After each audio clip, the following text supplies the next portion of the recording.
Haunted by Airtel.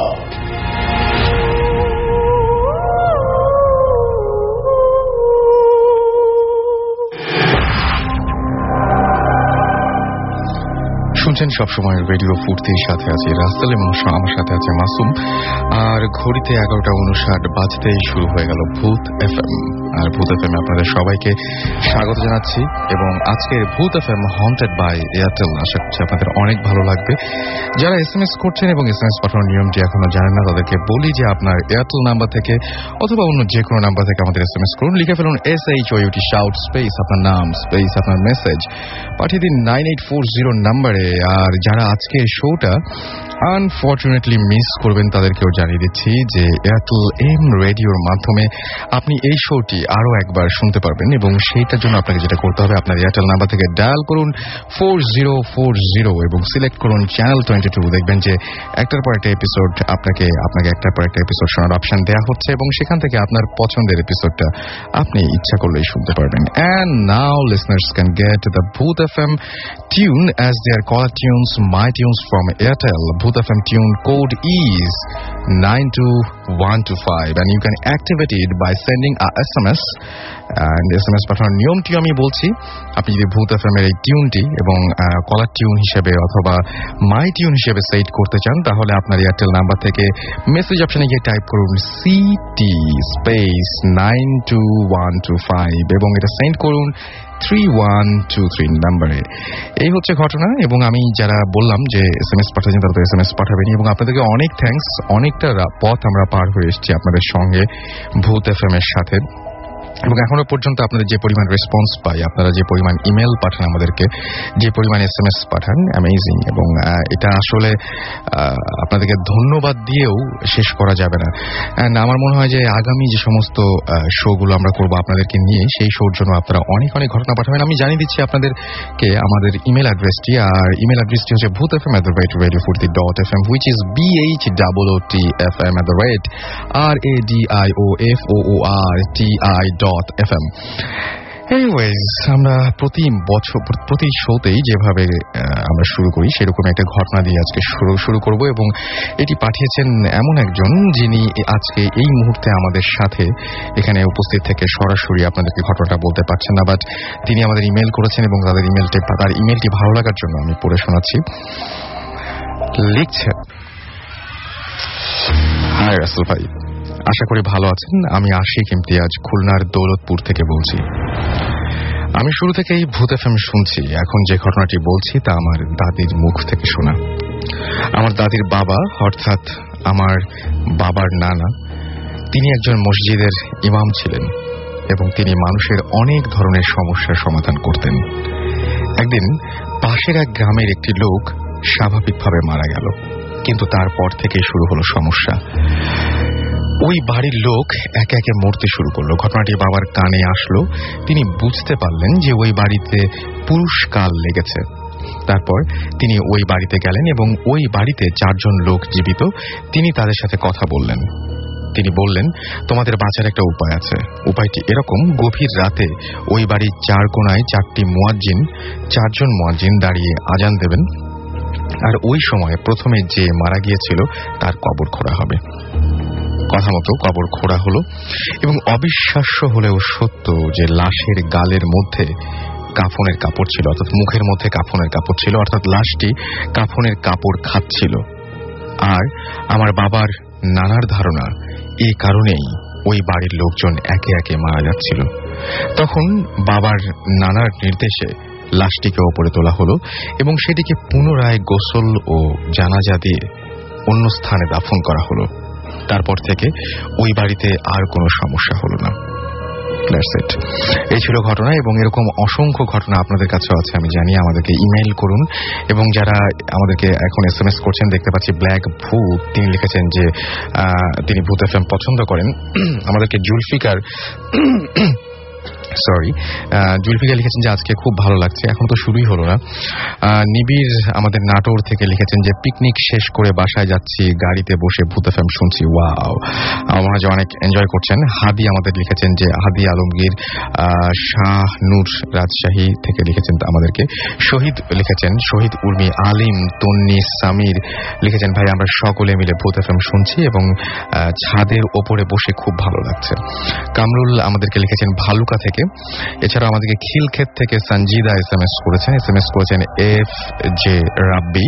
এছাড়াও আমাদেরকে SMS করেছেন শামীম, এসএমএস করেছেন শিমুল, ফয়সাল, নাসিম, মিরপুর 2 ঢাকা থেকে, ঢাকা কমার্স কলেজের স্টুডেন্ট তারা, লাইট অফ করে তারা সবাই ভূত এফএম শুনছেন, থ্যাংক ইউ। মুনিম আমাদের এসএমএস করেছেন, এছাড়াও লামিয়া আমাদের এসএমএস করেছেন এবং তারও অনেক ভালো লাগছে সেটা জানিয়েছেন। আয়নাল এসএমএস করেছেন এসকে রনি, মারুফ গাজীপুর থেকে এসএমএস করেছেন আমাদেরকে তাইফ নরসিংদী থেকে, মিঠু উত্তরা ঢাকা থেকে, রুবেল আমাদেরকে এসএমএস করেছেন হৃদয়, এছাড়াও আলিফ নারায়ণগঞ্জ থেকে। আমরা সরাসরি ঘটনায় যাব এবং আমাদের মাঝখানে আজকে যারা উপস্থিত রয়েছেন তারা বিভিন্ন জায়গা থেকে এসেছেন, তবে আমাদের সাথে আছেন ঢাকা মেডিকেল কলেজ থেকে 3 জন স্টুডেন্ট। তাদের ঘটনা শুনবো এবং তারা ঢাকা মেডিকেল নিয়ে অনেক ঘটনা বলবেন। গত শোতে আমরা যখন ঢাকা মেডিকেল নিয়ে একটা ঘটনা বলেছিলাম, তারপরে আমি অনেক রেসপন্স পেয়েছি, অনেক ইমেল এসেছে। সেই ইমেলের প্রেক্ষিতেই আমরা ইনভাইট করেছিলাম এবং তারা তাদের সমস্ত ব্যস্ততা ফেলে আজকে আমাদের মাঝে সেখানে এসে উপস্থিত হচ্ছেন। তাদের মেডিকেলের সেই সমস্ত ঘটনা বলবেন, তাদের কলেজের বিভিন্ন ঘটনা বলবেন, হোস্টেলের ঘটনা বলবেন, সেগুলো আমরা একে একে শুনবো। তবে তার আগে ছোট্ট একটি ব্রেক। স্টে টিউনড রেডিও ফুর্তি and don't stop the ফুর্তি। আমার কালেকশনে 200 কয়েন আছে। Haunted by Airtel।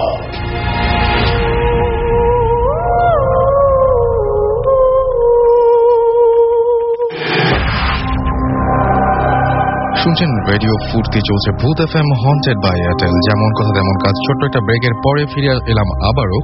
আমি রাসেল আপনার সাথে আছি এবং আমার সঙ্গে রয়েছে মাসুম এবং আপনারা শুনছেন ভূত এফএম হন্টেড বাই এয়ারটেল। চলে যাব আমাদের প্রথম গেস্টের কাছে অ্যান্ড তিনি এসেছেন ঢাকা মেডিকেল কলেজ থেকে। আপনার নামটা বলবেন?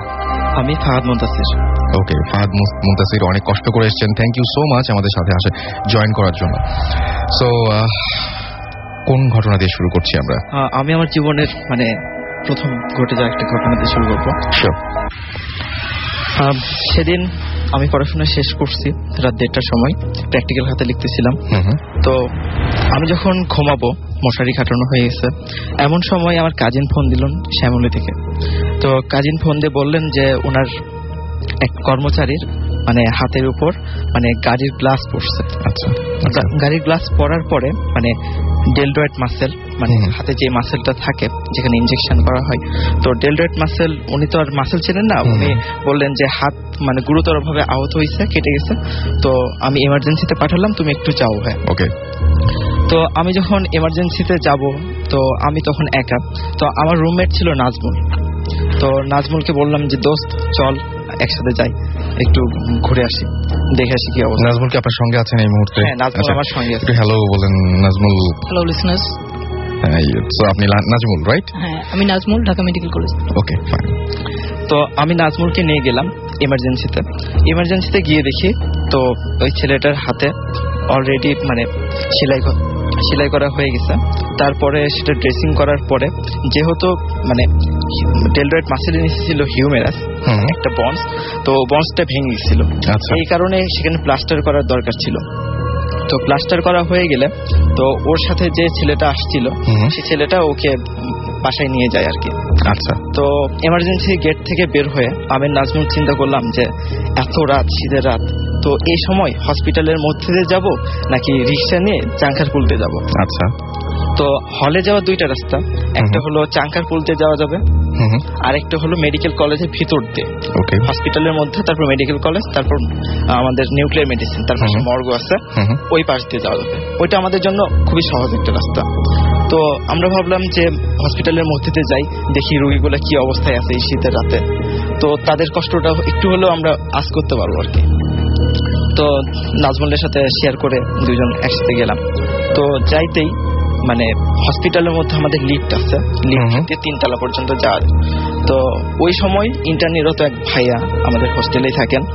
তো উনি আমাদের বললেন যে উনি আমাদের বললেন যে তোমাদের ব্যাচের একটা মেয়ে এই অবস্থায় ভর্তি হয়েছে কিছুক্ষণ আগে, তো ওর আম্মুর সাথে আসছে, তো তোমরা প্লিজ একটু যাও উপরে কেবিনে যাও, কেবিনে যে দেখো যে ওদের কিছু লাগবে কিনা, কারণ এত রাতে মানে ওর আম্মার পক্ষে সম্ভব না সবকিছু মানে যা কিছু লাগবে তা জোগাড় করা। রাইট। তো এই ক্ষেত্রে আমি আর নাজমুল সিদ্ধান্ত নিলাম যে যাই একটু দেখে আসি, যেহেতু আমাদের এয়ারম্যান। তো আমরা গেলাম 3 তলায় ওঠার পরে, তো আমরা কেবিনে যাব। আমরা জানি যে আমাদের স্টুডেন্টস কেবিন মেল যেটা সেটা হচ্ছে 34 এবং 35 নাম্বার, এবং যেটা ফিমেল মানে স্টুডেন্টস কেবিন সেটা হচ্ছে 19 নাম্বার। আচ্ছা। তো আমরা যথারীতি 19 নাম্বার কেবিন এর আগে কখনো যাই নাই। দ্যাট মিন্স যারা হচ্ছে মানে এমনি জেনারেল পেশেন্ট তাদের যে ওয়ার্ডগুলো থাকে সেখান থেকে স্টুডেন্টদের ওয়ার্ডগুলো একটু আলাদা জায়গায় হয়, একটু অন্য জায়গায় হয়, এক জায়গায় হয়, কিন্তু কেবিনগুলো আমাদের আলাদা। তো 19 নম্বর কেবিন নার্সকে জিজ্ঞেস করলাম যে সিস্টার 19 নম্বর কেবিনটা কোন দিকে, তো উনি বললেন যে 19 নম্বর কেবিনে তো কেউ নাই, আপনারা অপোজিট কেবিনে যান, সর্বশেষ যে কেবিনটা আছে ওই কেবিনে যান, ওই কেবিনে ঢাকা মেডিকেলের একজন স্টুডেন্ট ভর্তি হয়েছে। আচ্ছা। তো ওনার কথা শুনে আমি আর নাজমুল ওইদিকে যাচ্ছিলাম। তো আশ্চর্য লাগলো একটা জিনিস, যে প্রত্যেকটা দরজাতে তালা মারা, অন্যান্য বাকি যেসব কেবিন গুলো ছিল কেবিন নাম্বারটা আমার তখন আমি জানি না, এখনো দেখিনি, তবে সর্বশেষ কেবিন যেটা সেইটাতে। আচ্ছা। তো করিডোর দিয়ে যাচ্ছি আমি নাজমুল, কিন্তু একটাও লাইট নাই সেখানে, অন্ধকার একটা। এটা তো ন্যাচারাল না বোধহয়, মনে হয় না। তারপর আমরা গেলাম কেবিনের সামনে, তো কেবিনের ভিতরে দেখলাম যে অন্ধকার, দরজাটা ভাজানো আছে কিন্তু মানে তালা মারা নাই, মনে হলো যে কেউ আসছে ভিতরে। তো এরকম সময় আমি 2 বার নক করলাম যে হ্যালো কেউ আসছে কিনা, তো ওই মেয়ের নাম ছিল স্নেহা। আচ্ছা। তো স্নেহাকে ডাকলাম, স্নেহা স্নেহা বললাম, তারপর দেখি কোনো রেসপন্স নাই। তো আমি নাজমুলকে বললাম যে দোস্ত তুমি যাও একটু করিডোরের লাইটটা জ্বালাও আর দেখি খোলে কিনা, মানে কেউ সাড়া দেয় কিনা। তো এইরকম সময় দেখি যে এক ভদ্রলোক উনি আসলেন। উনি এসে আমাকে বললেন যে এই তুমি আমার সাথে ভেতরে আসো। তো আমি ভাবছি যে উনি হয়তো ডাক্তার, তো ওনার সাথে ভিতরে গেছি। ভিতরে যাওয়ার পর উনি বললেন যে দরজাটা লাগায় দাও। লোকটার বর্ণনা দেন একটু, লোকটা কেমন ছিল? লোকটা স্বাস্থ্য ভালো, দেখে মনে হচ্ছে যে একজন ডাক্তার। তো মানে অ্যাপ্রন ছিল সাথে। আচ্ছা।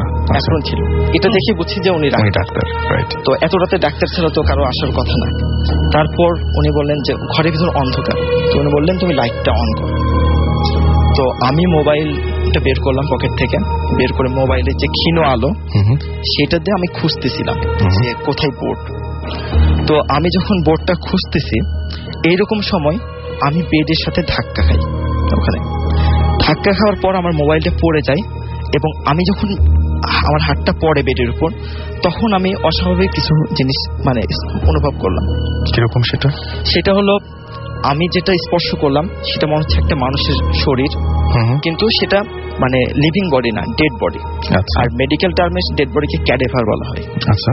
তো আমরা সাধারণত যে ফার্স্ট ইয়ার সেকেন্ড ইয়ার স্টুডেন্টরা আমরা অ্যানাটমি ডিসেকশন হলে যেসব ক্যাডেভার গুলো মানে ডিসেকশন করি সেগুলো মূলত মানে শক্ত হয়, স্কিনের মধ্যে ফ্লুইড থাকে না ফরমালিন দেওয়ার কারণে, এবং একটা গন্ধ থাকে ফরমালিনের। তো ফরমালিনের গন্ধ সাধারণত নাকে গেলে মানে চোখে জলে আর কি, চোখ দিয়ে পানি ঝরে। তো যাই হোক আমি স্পর্শ করলাম, তো মনে হলো এটা একটা ডেড বডি। তো আমি অবাক হলাম যে এখানে ডেড বডি তো থাকার কথা না, ডেড বডি এখানে তো সাধারণত স্নেহা বা অন্য কারো থাকার কথা, বা ওর আম্মুর। তারপর আমি মানে খুব তাড়াহুড়া করে মানে বোর্ড খুঁজতে লাগলাম, সুইচ বোর্ড। হ্যাঁ সুইচ বোর্ড। তারপর আমি সুইচ বোর্ড কোনোভাবে পেলাম। তো আমি যখন সুইচটা অন করলাম তখন টিউব লাইট ফ্লোরোসেন্ট বাল্ব যেটা সেটা যখন নষ্ট হয় তখন দেখা যায় টিপ টিপ টিপ টিপ করে। রাইট। তো বাল্বটা পুরোপুরি জ্বলতেছিল না, মানে টিপ টিপ করতেছিল। তো এমন সময় আমি শুধু এতটুকুই দেখতে পেলাম যে ওখানে একটা লাশ মানে পড়ে আসছে, ডেড বডি, এবং পুরাটা সাদা কাপড় দিয়ে ঢাকা। সাধারণত আপনারা দেখছেন যে যারা যারা লাশ দেখছে হসপিটালে তারা হয়তো দেখছে যে সাদা কাপড় দিয়ে ঢাকা। তো এরকম একটা মুহূর্তে আমি ওই লোকটাকে খুঁজলাম, কিন্তু মানে আশ্চর্যজনক যে ওই লোকটার রুমের মধ্যে নাই। লোকটা যখন রুমে আসলো তখন হচ্ছে তার বুট জুতা ছিল, জুতার শব্দ পাওয়া যাচ্ছিল, কিন্তু লোকটা যদি বেরিয়ে যায় তাহলে তো অবশ্যই জুতার শব্দ পাওয়া যাবে, কিন্তু লোকটা ওখান থেকে উধাও হয়ে গেল। তো এরকম সময় আমার মাথা কাজ করতেছিল না যে আমি কি করব। আপনি একটা পেশেন্ট দেখতে এসেছেন, দেখলেন যে বিছানায় শুয়ে আছে একটা ডেড বডি, এবং যে লোকটি আপনাকে বলেছিলেন যে এই দিকে আসো, সেই লোকটি সেই মুহূর্তে নাই। তারপর আমি নাজমুলকে যে ডাকবো, নাজমুল তখনও হচ্ছে বাইরে, মানে ও সুইচ করতেছিল ওখানকার। তো নাজমুলকে আমি ডাকবো, আমার গলাতে কথা বের হচ্ছে না। তারপর আমি আমার মেন দরজা ভেবে আমি টয়লেটের দরজা ধরে টানাটানি করতেছি, কিন্তু মানে দরজা আর খুলে না। আর মনে হলো যে পিছন থেকে, আর তখন বাল্বটাও অফ হয়ে গেছে। আচ্ছা। আর ওইরকম সময় মনে হলো যে পিছন থেকে কি জানি শীতল একটা হাত আমার ঘাড়ে দিছে। এই তারপর আমি আর মানে কিছু তখন আমি পড়ে গেছি। তো পরে যখন আমি জ্ঞান ফিরছে, তখন নাজমুলের কাছ থেকে আমি বাকিটা শুনলাম। নাজমুল, আমি আপনাকে একটু জিজ্ঞেস করি যে আসলে বেসিক্যালি উনি যখন রুমের মধ্যে গেলেন তখন বাইরে আপনি কি করছিলেন বা কি অবস্থা ছিল? আসলে বাইরে আমাকে তখন মুনতাসির বলছিল যে যেহেতু আমরা পেশেন্ট দেখতে যাচ্ছি, আমাদের ক্লাসমেট, তো কিছু খাবার দাবার যেমন জুস বা কেক এই টাইপের কিছু আনার জন্য লাইট অফ অন করতে বলা হয়েছিল, কিন্তু লাইট খুঁজে পাইনি আমি সুইচ বোর্ড। তো আমি চলে গেছি ইমার্জেন্সি। আশেপাশে দেখা যায় সবসময় আপনার দোকানগুলো খোলা থাকে অনেক রাত পর্যন্ত, যেহেতু ইমার্জেন্সি মানে যে কোনো সময় লাগতে পারে। সো আমি নিচে যে খাবার দাবার একটা জুস কিনে তারপর আসলাম। এখন সেই নিচে যাওয়া এবং আসা এর মধ্যে যে সময়ের ব্যবধানটা, এটা আপনার 15 থেকে 20 মিনিট হবে। এর মধ্যে সম্ভবত এটা হচ্ছে, এটা আসলে ও ভিতরে কি ঘটছে এটা জানি না। আমি যাওয়ার পর কি অবস্থায় পেলেন? আমি যাওয়ার পর সব মানে নরমাল, সব নরমাল। এখন আমার প্রশ্ন হচ্ছে যে আপনি যখন ভিতরে ঢুকলেন তখন আপনি বেডে কি দেখতে পেয়েছিলেন? আচ্ছা, আমি তখন আসলে বেডে একটা ডেড বডি ছিল। আসলে ডেড বডি ছিল, কিন্তু ওই ডেড বডিটা মানে ও যেরকম বলছে যে ওই যে লোকটা এরকম টাইপের ওরকম, কিন্তু ওটা নরমাল আপনার ডেড বডি যেরকম থাকে। আসলে পরে আমরা ইনফরমেশন নিয়ে জানা গেল যে বেওয়ারিশ লাশগুলো যে থাকে, ওই বেওয়ারিশ লাশগুলো সাধারণত আপনার যে ওটা থেকে বোনস প্রসেস করে, বোনসগুলো বিক্রি করা হয় বা বিভিন্ন কাজে এগুলোর ভিসেরাগুলো সেল করা হয়। ওটা ওরকম একটা বেওয়ারিশ লাশ, এটা সাধারণত মর্গে নেওয়ার কথা, কিন্তু মর্গে নেওয়ার আগে ওখানে মানে আপাতত এখন আমি যাওয়ার পর এভরিথিং ইজ নরমাল, সবকিছু মানে আগের মতোই, কিন্তু মুনতাসির জাস্ট মানে ওর ফিট হয়ে আছে। আমি যা বললাম যে কি হচ্ছে মুনতাসির, তারপর ওর মুখে পানি টানি দিয়ে আমি নিজেও একটা নার্ভাস ফিল করতেছিলাম, কারণ যেহেতু এরকম রুমের মধ্যে একা, তারপর একটা ডেড বডি রুমের মধ্যে ছিল, এটা আসলে স্বাভাবিক। আর ওখানে কি করছিল, এটা তো একটা হ্যালোজিনেশন হতে পারে যে ওরকম যে একটা কি শীতল হাত, যে কারণ ডেড বডিটা নরমাল ছিল যে ন্যাচারালি যেরকম থাকে, বাট একা একটা অন্ধকারের মধ্যে উনি আসলে এক্সপেক্ট করেননি এরকম কিছু যে এখানে ডেড বডি থাকবে। এনিওয়েজ, এই যে যারা ঘটনাতে প্রচন্ড ভয় পেয়েছেন তাদেরকে ভয়টা একটু ভাঙিয়ে দিই। আর সেটি হচ্ছে এখানে এই ঘটনার মধ্যে দুটো জিনিস আছে, একটা হচ্ছে যে প্রচন্ড ভয়, সেটা আপনারা পেয়েছেন অলরেডি আমি মনে করি। আর আরেকটা জিনিস আছে, সেটা হচ্ছে যে একটা ইনফরমেশন দিয়েছেন আমাদের ঢাকা মেডিকেল কলেজের স্টুডেন্টরা, সেটা হচ্ছে যে আপনি যখন ফরমালিনের সামনে যাবেন তখন নাক জ্বলবে, চোখ জ্বলবে আর কি, নাকে ঝাঁঝালো কোনো গন্ধ লাগবে। সুতরাং বাজারে যে যখন মাছ কিনবেন তখন অবশ্যই নাকের কাছে ধরে একটু টেস্ট করতে পারেন যে এটা তোমার ফরমালিন দেওয়া আছে কিনা। শুকে দেখলেন চোখ জ্বলছে কিনা, তাহলে বলেন ভাই ফরমালিন দেওয়া মাছ, এটা তো নিব না। এটা একটা ভালো জিনিস পাওয়া গেল আর কি এখান থেকে। রাইট, সো আমরা এখন যেটা করবো, মাসুম যদি হাত ইশারা করে তাহলে আমি ব্রেকে যাব, আর না হলে আবার নেক্সট ঘটনায় চলে যাব। একটা ছোট্ট ব্রেক লাগবে না নাকি? সো একটা ছোট্ট ব্রেকের পরে আবারও ফিরে আসছি স্ট্রেট ইনটু রেডিও ফুর্তি, এন্ড ডোন্ট স্টপ দ্য ফুর্তি। Haunted by Airtel.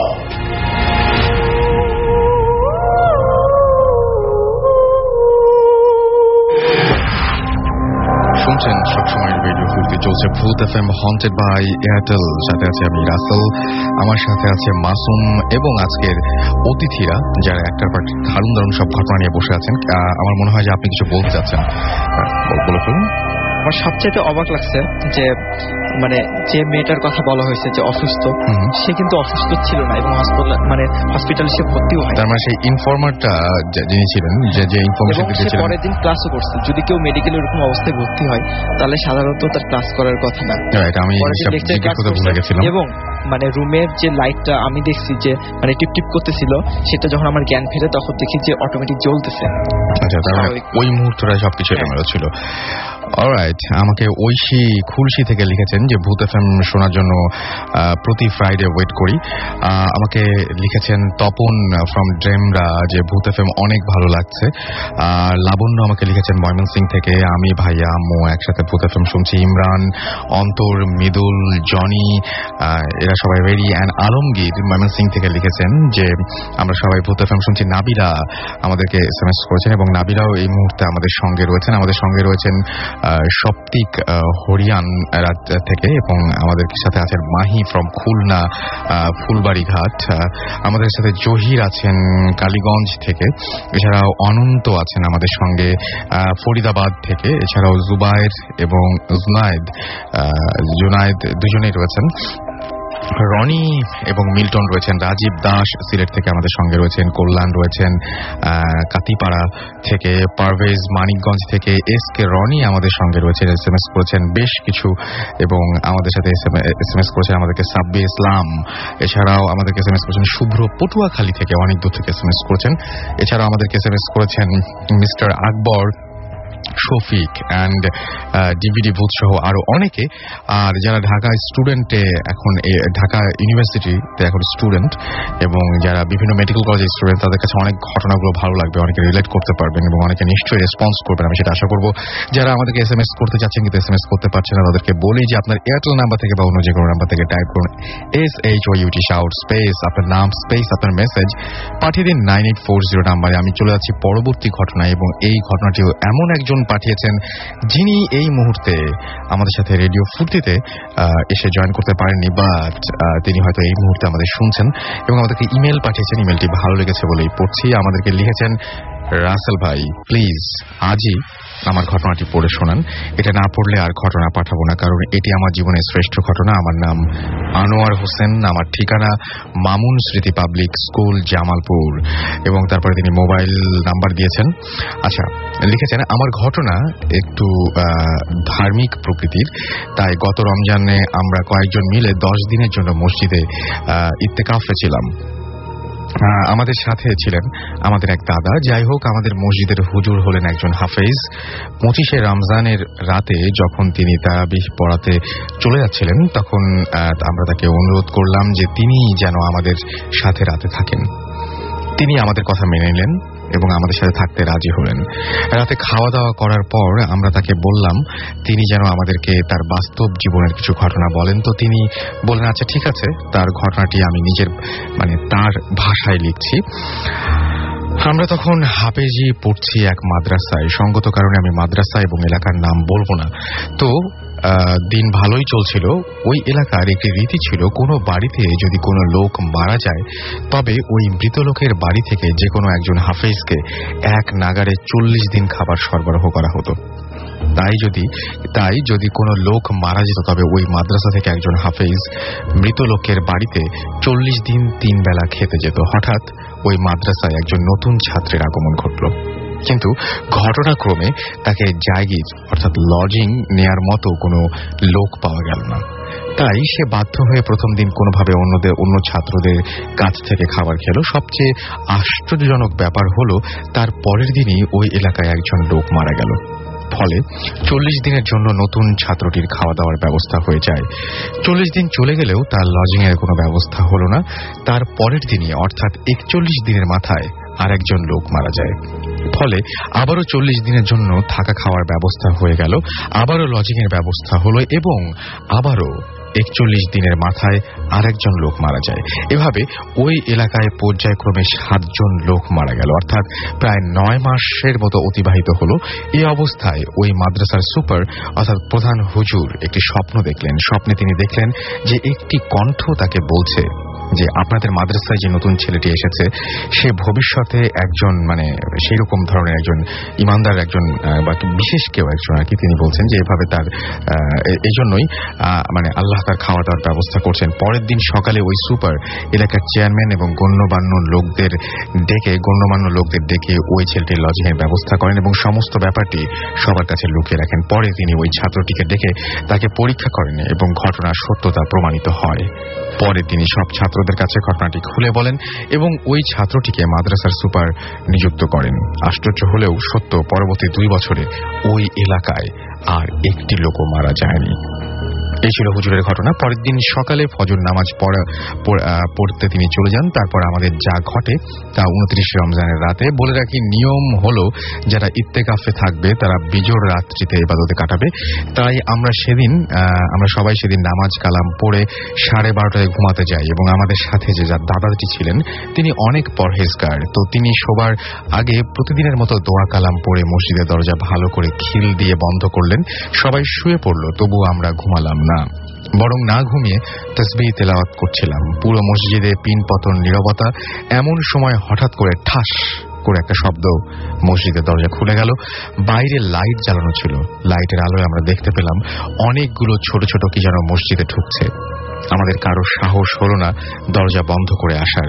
দাদা গিয়ে দরজা বন্ধ করে আসলেন। ঠিক কিছুক্ষণ পর পুরো মসজিদে একটি সুবাস ছড়িয়ে পড়ল। তারপর আমরা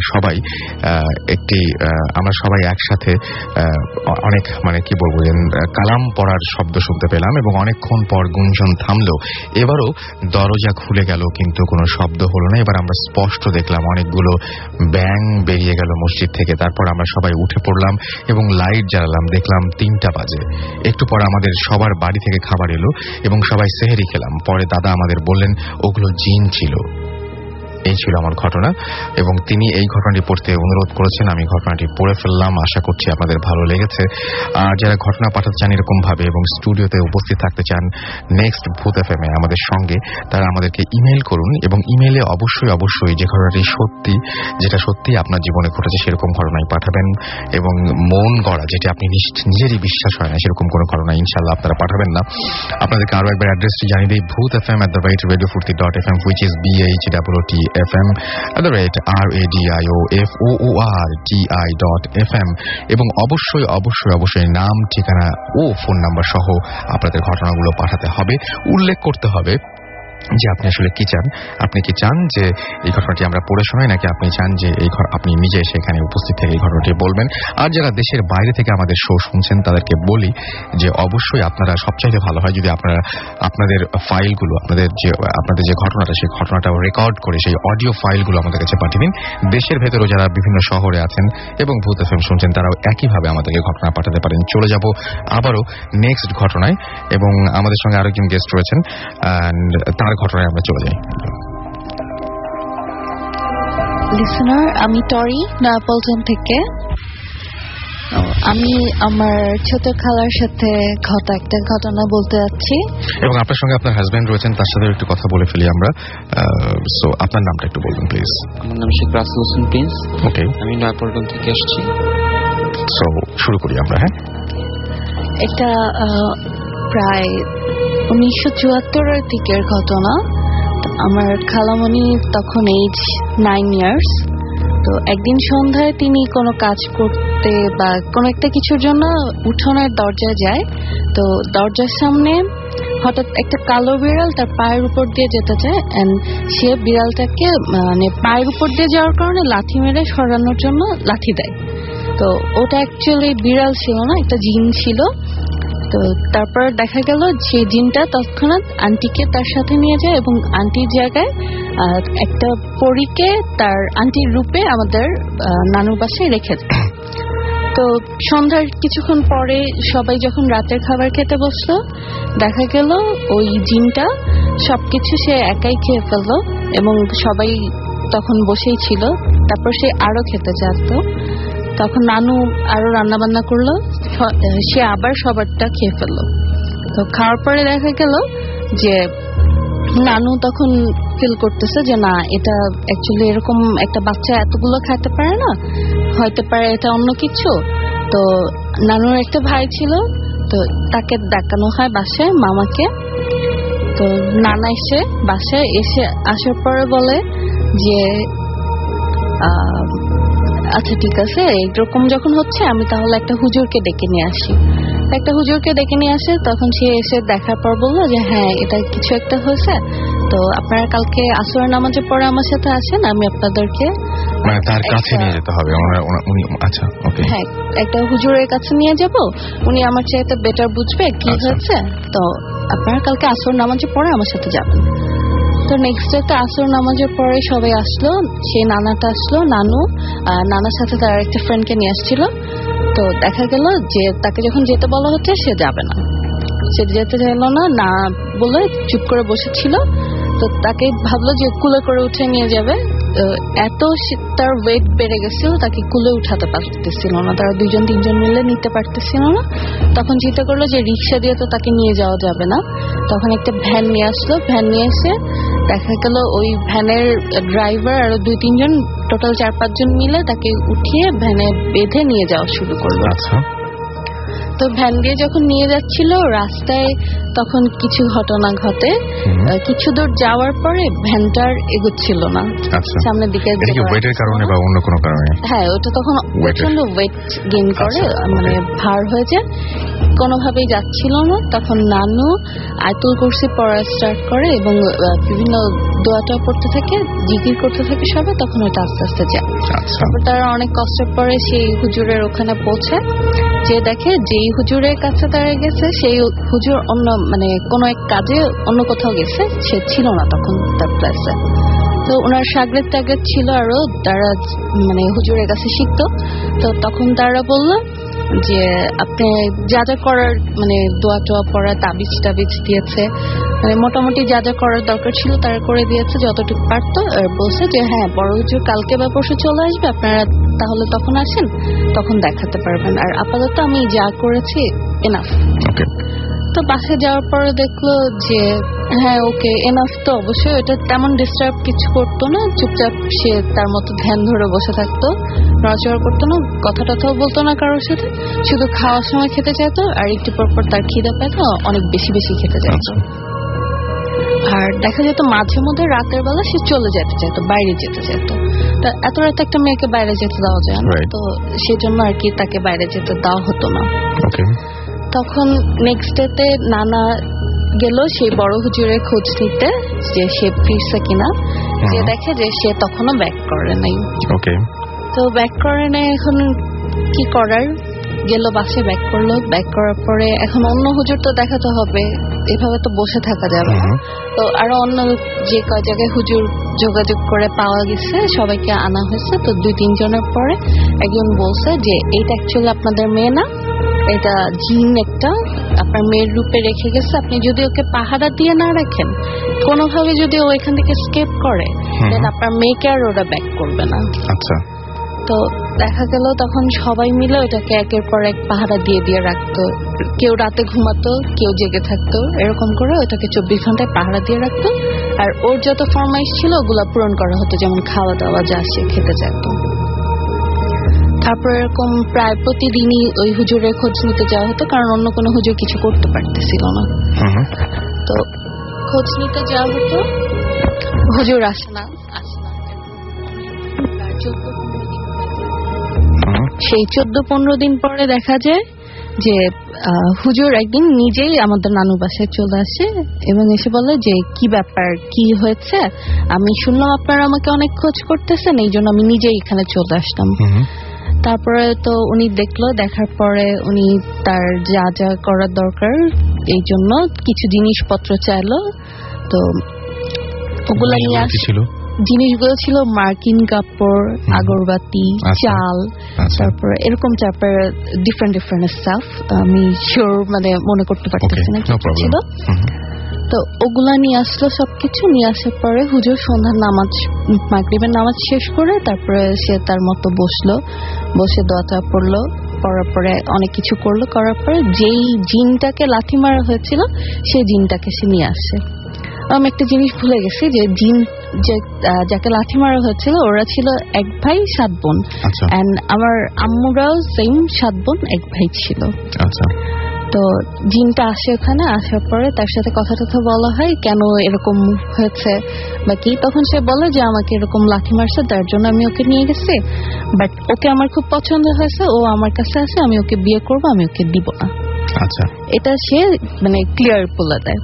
বলার পরে সে দিবে নাই ওই মোমেন্টে। এখন অনেক সে করার পরে এখন হুজুরটা বলে যে ঠিক আছে, তুমি যদি না দাও, এখানে যেই মেয়েটা আছে ওকে তাহলে আমার তো বোতলে বন্ধ করে ফেলতে হবে, ওকে তো আমি আর যেতে দিব না।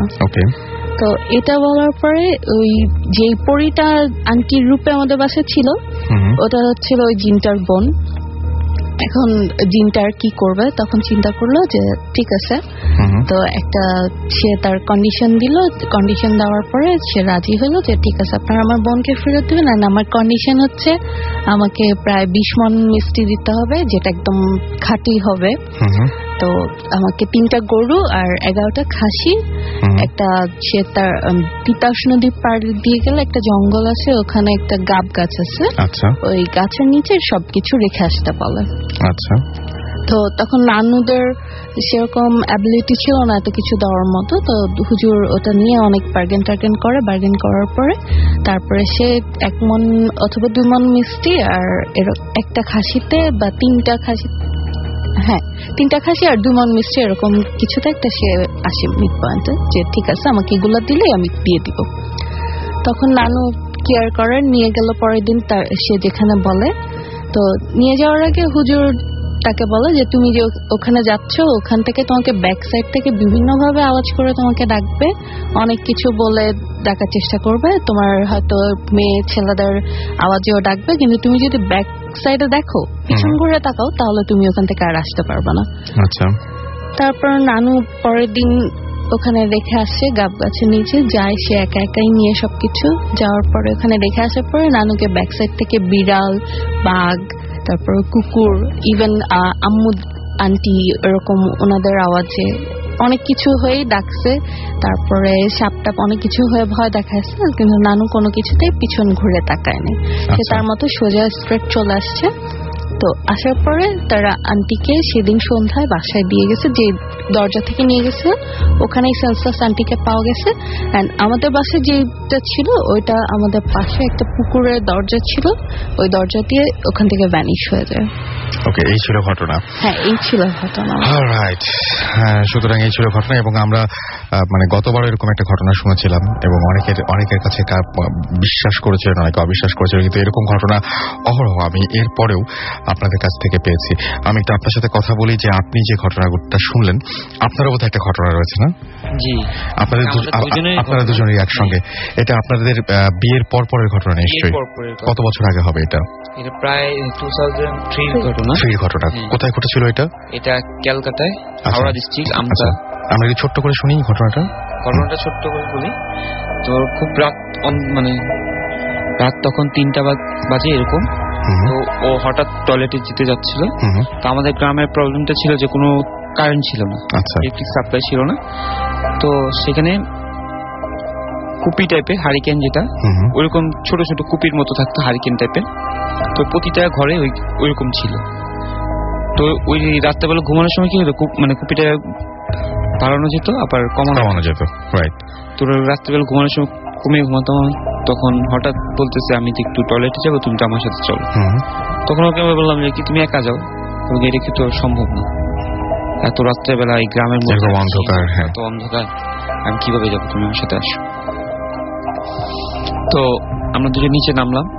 নিচে নামার পরে আমাদের ও টয়লেটে গেল, ওখান থেকে ওকে নিয়ে আমরা ব্যাক করছি। তো আমাদের ব্যাক সাইডটা দরজা ছিল গ্রিলের দরজা, যেটা বলে গ্রিলের দরজা ছিল। তালা মারতেছি, তালা মারা জাস্ট ঘুরছি। তো এমন প্রচন্ড প্রেসারে একটা আওয়াজ আসছে যে কেউ পিছন থেকে জোরে দৌড়ে এসে একটা লাথি মারলে যেরকম একটা গ্রিলের মধ্যে আওয়াজ আসবে এরকম। তখন আমি সাথে সাথে, আমার হাতে একটা টর্চ লাইট ছিল, সাথে সাথে ঘুরে তাকিয়ে দেখি কেউ নাই। আচ্ছা, কিন্তু আওয়াজটা আসার তো কোনো কারণ নেই, কারণ আপনারা তালা মেরে অলরেডি ওখান থেকে সরে এসেছেন। জাস্ট তালাটা মারি, ঘুরে যান, জাস্ট ঘুরেন। এর মধ্যেই ঘটনাটা ঘটেছে, সেকেন্ড 2 এর মধ্যেই ঘটনাটা ঘটলো যে কেউ দৌড়ে এসে ওই গ্রিলটাতে লাথি মারলো। এবং মানে সেটা হচ্ছে অনেক প্রচন্ড আওয়াজ এবং ভাইব্রেশনটা আমি ঘুরেও মানে ভাইব্রেশনটা হচ্ছিল, মানে আপনি দেখতে পাচ্ছেন যে গ্রিলটা তখন কাঁপছে। হ্যাঁ, কাঁপছে।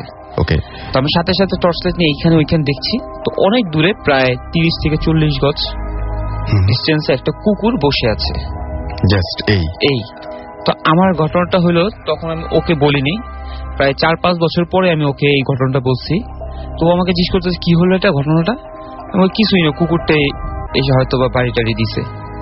তো আমি কিন্তু বুঝতে পারছি যে সামথিং রং। তো তখন ওকে আমি নিয়ে গেছি, আমাদের ফার্স্ট বিয়ের পরের 2-3 দিন পরের ঘটনা, তার মধ্যে আমাদের লাভ ম্যারেজ। তো ওকে তো এখানে কোনো মতে বোঝানো যাবে না কোনো একটা ঘটনা আছে বা কোনো একটা ভয়াবহ কিছু আছে এই বাসায়, তাহলে তো আর এখানে মানে থাকতে পারবে না। তো এই জন্য বলে কোনো মানে কোনো কিছু মনে হয় না, মানে কুকুরটাই এখানে। তো আমি তখন অনেকক্ষণ মানে রাত্রেবেলা যখন ঘুমাতে যাই তখন অনেক ক্যালকুলেশন করে চিন্তা করি যে কুকুরটা এত দূরে, 1 সেকেন্ডের মধ্যে এত দূরে যাওয়া কখনোই পসিবল, কোনোভাবে সম্ভব না। এবং এত নিশ্চয়ই শক্তিও তার নেই যে পুরো গ্রিলটা ভাইব্রেট করবে। রাইট, এটা তো পরে চিন্তা করছি, কিন্তু এত দূরত্বে সে 2 সেকেন্ডের মধ্যে চলে যেতে পারবে না। ট্রু।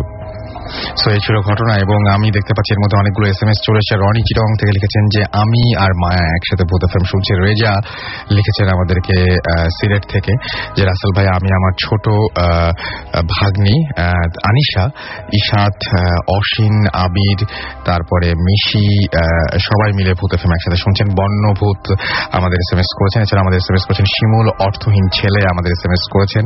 এবং তিনি SK রনি আবারও আমাদের SMS করেছেন এবং তিনি বলছেন যে খুব মজা পাচ্ছেন তিনি। দিগন্ত আমাদেরকে SMS করেছেন রনি চিটাগং থেকে। রিফাত নাটোর নটরডেম কলেজ থেকে SMS করেছেন আমাদেরকে। ময়মনসিং থেকে আমাদের ময়মনসিং দাসপাড়া থেকে আমাদের SMS করেছেন জগৎ পাল এবং তিনি ভূত এফএম শুনছেন এবং তিনি বলছেন যে আমি তার SMS পড়িনি, আমি আপনার SMS পড়ে ফেললাম। সম্রাট এবং বিথি আমাদেরকে SMS করেছেন জাহিদ, SMS করেছেন মনসুর সিলেট থেকে। নাহিয়ান SMS করেছেন আমাদেরকে।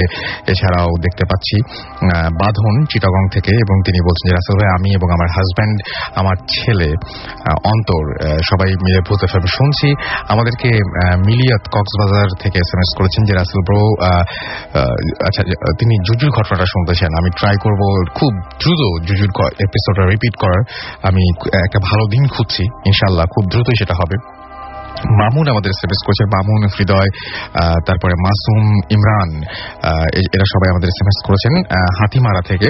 এছাড়া আমাদের SMS করেছেন সারওয়ার ভাইয়া, আমরা 4 বন্ধু চিটাগং যাচ্ছি, গাড়িতে যাত্রী কম, লাইটগুলো অফ, ঘটনাগুলো শুনতে খুব মজা লাগছে। আরো দারুণ দারুণ সব ঘটনা রয়েছে। ঢাকা মেডিকেল কলেজের অনেকগুলো ঘটনা রয়েছে, এছাড়াও আরো বিভিন্ন জায়গার ঘটনা রয়েছে। সেই ঘটনাগুলো নিয়ে ফিরে আসবো। তার আগে ছোট্ট একটা ব্রেক, কোথাও যাবেন না। যাওয়ার আগে জানিয়ে দিয়ে আমাদের SMS করার নিয়মটি, আপনার এয়ারটেল নাম্বার থেকে বা অন্য যে কোনো নাম্বার থেকে SMS করুন, লিখে ফেলুন SHOUT শাউট স্পেস আপনার নাম স্পেস আপনার মেসেজ পাঠিয়ে দিন 9840 নাম্বারে। ফিরে আসছি একটু পরে। স্টে টিউনড রেডিও ফুর্তি and don't stop the ফুর্তি।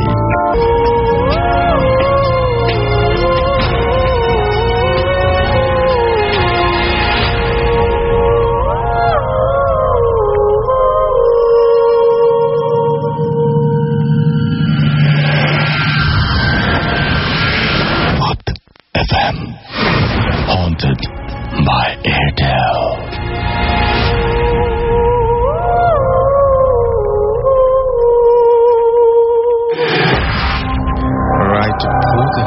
haunted by Airtel শুনছেন আপনারা এবং চলছে রেডিও ফুর্তি, আপনার সাথেই আছে সবসময়।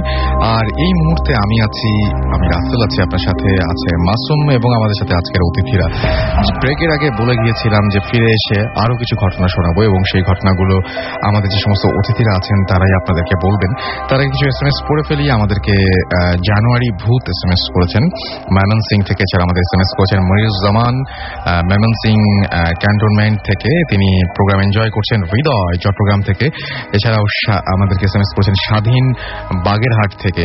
SM সোহাগ আমাদের SMS করেছেন। সবুজ দাস SMS করেছেন আমাদেরকে। অর্ণব SMS করেছেন।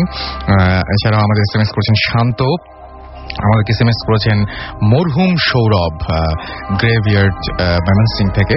এছাড়া আমাদেরকে এসএমএস করেছেন অনিক, ঢাকা ধানমন্ডি থেকে, এবং তিনি বলছেন ভাই আমি আপনাদের নতুন ফ্রেন্ড, জয়েন করেছেন নতুন। হুসাইন এমসি হোস্টেল ভূত এফএম থেকে, ভূত এফএম ভালো লাগছে সেটা বলেছেন। আচ্ছা, ইমন আমাদের এসএমএস করেছেন নটরডেম কলেজ থেকে, এবং তিনি বলেন চারিদিকে আধার অ্যান্ড বারান্দাতে একমাত্র চাঁদ এবং ভূত এফএম। বুঝতেই পারছেন অনেক মজা পাচ্ছেন তিনি। এছাড়া আমাদের আরো অনেকেই, ডিজে প্রীতম, দীপ নাটোর থেকে এসএমএস করেছেন, চট্টগ্রাম থেকে এসএমএস করেছেন আমাদেরকে। আচ্ছা কি লিখেছেন আমি বুঝতে পারলাম না নামটা। আসিফ ময়মনসিং থেকে এসএমএস করেছেন। এছাড়া এসএমএস করেছেন মিলন, আমাদেরকে এসএমএস করেছেন আরাফ, এছাড়াও আব্দুল সহ আরো অনেকে যারা এসএমএস করতে চান তাদেরকে আরো একবার বলি, মোবাইলের মেসেজ অপশন যান, সেখানে গিয়ে টাইপ করুন SHOUT শাউট স্পেস আপনার নাম স্পেস আপনার মেসেজ পাঠিয়ে দিন 9840 নাম্বারে, আপনার এয়ারটেল নাম্বার থেকে বা অন্য যে কোনো নাম্বার থেকে। রনি চট্টগ্রাম থেকে এসএমএস করেছেন, এবং তিনি হাসিন, তারপরে আরো কার নাম বলেছেন পড়তে পারলাম না, তারা সবাই ভূত এফএম শুনছেন, এবং অনেকগুলো এসএমএস পাঠিয়েছেন তিনি। আমাদেরকে আরো অনেকে এসএমএস পাঠিয়েছেন, ইনশাআল্লাহ আপনিও পাঠাবেন। আর সেই সাথে আমি আরো একবার জানিয়ে দিই যে আমাদের সাথে যারা উপস্থিত রয়েছেন তাদের মধ্যে আমরা নেক্সট ঘটনায় যাচ্ছি। একটু আগে তার গলা আমরা শুনেছি, ফ্রেন্ডের সাথে পার্টিসিপেট করেছেন, এখন নিজে বলবেন আপনার ঘটনাটা, আপনার নামটা একটু বলবেন প্লিজ। আমি হুমায়ুন, ঢাকা মেডিকেল কলেজ থেকে। ওকে হুমায়ুন, আর আপনি আপনার নামটা একটু বলবেন। হাই লিসনার, আমি নাজমুল, ঢাকা মেডিকেল কলেজ। ওকে, তো নাজমুলের ঘটনাটা আমরা যাই, ঢাকা মেডিকেলের ঘটনা দিয়ে আসি, তারপরে আমরা হুমায়ুনের কাছে যাবো। অলরাইট, বলেন। আচ্ছা, আমার ঘটনাটা আসলে ঢাকা মেডিকেল রিলেটেড না, এটা সিলেট মেডিকেল, সিলেট মেডিকেল একটি ঘটনা। এটা আসলে এই ঘটনার সাথে সরাসরি আমার সম্পৃক্ততা নেই, আমি এটা ফ্রেন্ডের কাছ থেকে শুনেছি। আমরা এখন সেকেন্ড ইয়ারে আছি, আমরা যে কজন ফ্রেন্ড আসছি সবাই সেকেন্ড ইয়ারে ঢাকা মেডিকেলে। এখন আমরা যখন ফার্স্ট ইয়ারে ছিলাম, ফার্স্ট ইয়ারে সম্ভবত এপ্রিল মাসে আমাদের ফার্স্ট টার্ম শেষ হয়েছিল। ফার্স্ট টার্ম শেষ হওয়ার পর আমরা ট্যুরে সিলেটে গিয়েছিলাম। তখন রাতে থাকা হয়েছিল সিলেট মেডিকেলে হোস্টেলে আমরা ছিলাম। তো সিলেট মেডিকেলের একবারে পাশাপাশি শাহজালাল রহমাতুল্লাহ মাজার। তো আমরা রাতে মাজার জিয়ারত করে আসার পর ফ্রেন্ডরা মিলে সবাই একটু ঘুরতে গেছি মেডিকেল ক্যাম্পাসে। তখন আমরা যখন যাচ্ছিলাম মর্চুয়ারি মানে মর্গর পাশ দিয়ে যখন যাচ্ছিলাম, তখন ওই সিলেট মেডিকেলে ওই ফ্রেন্ডটা এই ঘটনাটা শুনেছে। তিনি বলেন তখন এই ঘটনাটা। আচ্ছা, এই ঘটনাটা আসলে অনেক আগের একটা ঘটনা, প্রায় 20 বছর আগের ঘটনা। আমরা তখন যেমন ফার্স্ট ইয়ার স্টুডেন্ট ছিলাম, সেই 20 বছর আগের ব্যাচের ফার্স্ট ইয়ারের একজন স্টুডেন্টের ঘটনা। তখন ওই স্টুডেন্টটা ফার্স্ট ইয়ারে পড়তো আর কি। আমাদের কয়েকটা পরীক্ষা আছে, বিভিন্ন নাম আর কি, অন্য নাম থেকে একটু আলাদা, যেমন আইটেম কার্ড, প্রফ, এই টাইপের আর কি। এখন ওই স্টুডেন্টের পরের দিন ছিল কার্ড এক্সাম। কার্ড এক্সাম বলতে আপনার মান্থলি টেস্ট গুলো হয় না, এরকম আর কি। তো কার্ড পরীক্ষার আগে যেহেতু মানে কিছু প্রিপারেশন ব্যাপার থাকে, ওখানে দেখা যায় মেডিকেল এটা ম্যাক্সিমাম ভাইভা বেসড। ভাইভাতে আপনার কিছু ভিসেরা থাকে। ভিসেরা বলতে আপনি রাসেল ভাই আপনি জানেন হয়তো, ডেড বডির যে অর্গানগুলো, ওগুলো হচ্ছে ভিসেরা, যেমন হার্ট, লাং, এগুলো ভাইভাতে আপনার টিচারের সামনে যে এক্সপ্রেস করা লাগে। তো এর জন্য পরীক্ষার আগের দিন এসে ভিসেরাগুলো দেখে আর কি আপনার একটু রিহার্সাল করতে হয়, বা এটা যে বলে ডেমো বা ডেমনস্ট্রেশন। তো ওই স্টুডেন্ট কোনো একটা কারণে, মানে ওর বাবা ছিল অসুস্থ ছিল, তো ওই কারণে আর কি আগের দিন আসতে পারিনি আর কি, সময় মতো আসতে পারিনি ভিসেরা দেখার জন্য। তো আস্তে আস্তে সন্ধ্যা হয়ে গেছে। এখন সন্ধ্যার সময় অ্যানাটমি হলটা, সব মেডিকেল কলেজ অ্যানাটমি হল আর মর্গ পাশাপাশি থাকে। তো অ্যানাটমি হলের গেটটা আপনার সন্ধ্যার দিকে বন্ধ হয়ে যায়, কিন্তু মর্গের গেট মোটামুটি অনেক রাত পর্যন্ত খোলা থাকে। তো সে যখন হলে রুমে আসলো, তখন ওর ফ্রেন্ডরা বলতেছে কি ব্যাপার, কালকে তো তোর আছে, কালকে কার্ড আছে, তুই তো দেখলে ডেমো খালি না, তো এখন পরীক্ষায় কেমনে দিবি। তো সে স্বাভাবিক নার্ভাস ফিল করলো যে পরীক্ষায় একটা প্রেশার আছে, সে যেহেতু করে নেই। তো সে আরেক ফ্রেন্ডকে অনেক রিকোয়েস্ট করলো যে দোস্ত চল আমার সাথে, চল করি যে একটু ডেমো দিয়ে দে। তো গেল ওরা ওর ফ্রেন্ডের সাথে, যে তখন অ্যানাটমি হলের গেটটা বন্ধ ছিল, সে গেছে মর্গের গেট দিয়ে। এখন মর্গে গেট দিয়ে যখন ওরা ঢুকলো তখন একজন মামা দাঁড়িয়ে ছিল, শুধু একজনই ছিল, আর কেউ ছিল না, যেহেতু তখন সন্ধ্যা 6টা থেকে 7টা হবে। তখন ওই মামারে বলল যে মামা আমরা তো ভিসাটা দেখা দরকার, এখন কি করবো বলেন। তো পরে বলে যে আপনাদের অ্যানাটমি ডিপার্টমেন্ট তো বন্ধ হয়ে গেছে, এখন তো আর কিছু করেনি। পরে বলছে অনেক রিকোয়েস্ট করলো, বলছে ঠিক আছে আমাদের যে মর্গে যে ডেড বডি গুলো আছে ওখান থেকে একটা থেকে কয়েকটা ভিসাটা বের করা হয়েছে, রিসেন্টলি বের করা হয়েছে, এখন আপনারা যদি দেখতে চান একটু বেশি টাকা দিয়ে ই করতে। পরে ওরা ঠিক আছে ম্যানেজ করলো ওই ছেলে টাকা দিয়ে, তারপর মামা ওদের নিয়ে গেল। এখন যাওয়ার পথে করিডোরটা ছিল অনেক লম্বা, করিডোর থেকে ডান দিকে আরেকটা করিডোর বাঁক নিয়ে। এখন ওই ডান দিকে যে করিডোর ওইটার ওখানে একটা কলাপসিবল গেট ছিল, কলাপসিবল গেট পার হওয়ার পর ওইটাতে তালা ছিল, মামা তালা খুলে দেওয়ার পর ডান দিকে একটা দরজা ছিল, ওই দরজা লক করা ছিল। তো লক খুলে এখন ওরা দুইজন গেল। মামা বললো ঠিক আছে আপনারা থাকেন, এখন মানে সিকিউরিটির জন্য আমি 2টা তালা দিয়ে যেতেছি, যখন আপনাদের কাজ শেষ হবে তখন আমার ফোন দিন। তো যে যাকে নিয়ে গেছিল ডেমো দেওয়ার জন্য সে বুঝাই দিল মোটামুটি। এখন সে ছিল মোটামুটি নামাজি, আপনার ধর নামাজ আজান হওয়ার সাথে সাথে জামাতের সাথে নামাজ আদায় করতো। তো সে যখন অর্ধেক বুঝালো ডেমো দিল, তারপর এশার আজান হয়ে গেছে। এশার আজান হয়ে যাওয়ার পর সে বললো দোস্ত আমি নামাজ পড়েছি, নামাজ পড়ে আসার পর বাকি অর্ধেক তোকে করতেছি, বুঝে দিতেছি। তখন সে একটু ভয় পেলো যে একা একা ফিল করে, একটু লনলি ফিল করতেছে। তারপর আবার লাশের ঘর বলছে দোস্ত একটু দেরিতে গেলে না, আমি জাস্ট নামাজটা পড়বো, আমার 10 মিনিট লাগবে আস্তে আস্তে। ঠিক আছে যা। তারপর গেল। তো যাওয়ার পর মামারে ফোন দিল, কয়েকবার রিসিভ করে নেই মামা, পরে আয়সা তালা খুলে দিয়ে গেছে, পরে আবার লক করেছে, বলছে আপনি আসলে আবার খুলে দেবো। পরে সে যখন নামাজ পড়ে আসলো আনুমানিক 10 থেকে 12 মিনিট, নামাজ পড়তে বেশি সময় লাগার কথা। তো আসার পর দেখলো আবার মামা দাঁড়িয়ে আছে। সে যখন ঢুকতে গেল মামা একটু বাধা দিল, মামা ভিতরে যান কেন? বলে আমার ফ্রেন্ড তো ভিতরে, আমি তার পুরোপুরি বুঝাতে পারিনি পড়াটা, এখন কিছু বাকি ছিল ওইটুকু পড়া বুঝাই দেবো। বলে মামা আপনার ফ্রেন্ড তো চলে গেছে মানে উনি হলে চলে গেছে, আপনাকে বলছে চলে যেতে। তো বলছে ঠিক আছে। আচ্ছা ফ্রেন্ড যখন চলে গেছে, তার পরীক্ষার প্রেশার ছিল, টেনশন ছিল যে তাতে যা পড়তে বসতে হবে। আবার হলে 2 জন 2 রুমে থাকতো, এ কারণে হলে যাওয়ার পর যেহেতু পরীক্ষার প্রেশার ছিল সে পড়তে বসে গেছে, তখন আর খোঁজ নেওয়া হয়নি ওই ফ্রেন্ডের। তো সে পরীক্ষা পড়া পড়তেছে সকালবেলা, আসলে তখন রাত্রেবেলা তো আর খোঁজ নেওয়া হয়নি। সকালবেলা যখন পরীক্ষা দিতে যাবে তখন দেখে মানে সবার কাছে শুনতেছে যে একজন মেডিকেলের একটা স্টুডেন্ট নাকি একটা রক্তাক্ত, মানে অনেক স্ক্যাচ, বডিটা এমন ছিল যে আপনার নাকে মুখে আঁচড়ের দাগ, হ্যাঁ, আর জামা কিছু অংশ ছেঁড়া ছিল, এরকম যে প্রায় রক্তাক্ত, যে চোখের মধ্যেও কিছু আঁচড় পড়ছে, এমন অবস্থা যে মোটামুটি সিরিয়াস, যে আইসিইউতে নেওয়া লাগছিল। তবে খুব মানে ইনজুর্ড আর কি, সেভারলি ইনজুর্ড। এ কারণে তারপর সবাই দেখতে গেল, পরীক্ষা বাদ দিয়ে সবাই দেখতে গেল।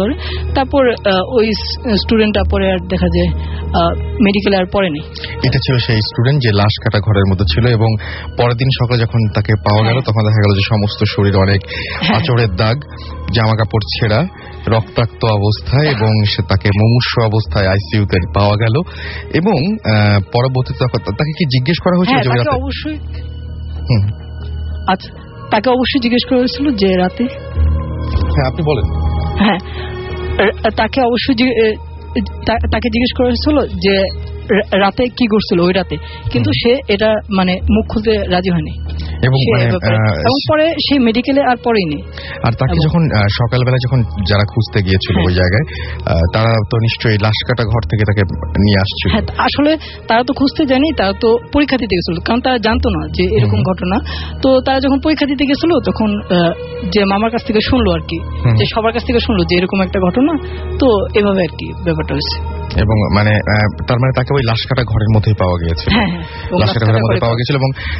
এবং পরবর্তীতে ওই যে মামার সাথে মাধ্যমে ওরা ঢুকলো তখন দেখলো যে ওই মর্গে ওরকম মানে ওই চেহারা কোনো মামাই নেই, আচ্ছা, ওই চেহারার কোনো মামা নাই। তার মানে যে মামা সাহায্য নিয়ে তারা ঢুকতে গিয়েছিল সেই মামা আসলে কোনো অস্তিত্বই নেই, এবং এই পুরো ঘরটার মধ্যে সে এবং তার ওই ডেড বডি ছাড়া আর কিছু ছিল না। এবং ঘটনাটা হয়তো আরো মজা করে জানা যেত যদি সে মুখ খুলতো, বাট সে মুখ খুলেনি এবং সে মেডিকেল কলেজে। এটা একটা খুবই রহস্য। হ্যাঁ, রহস্য।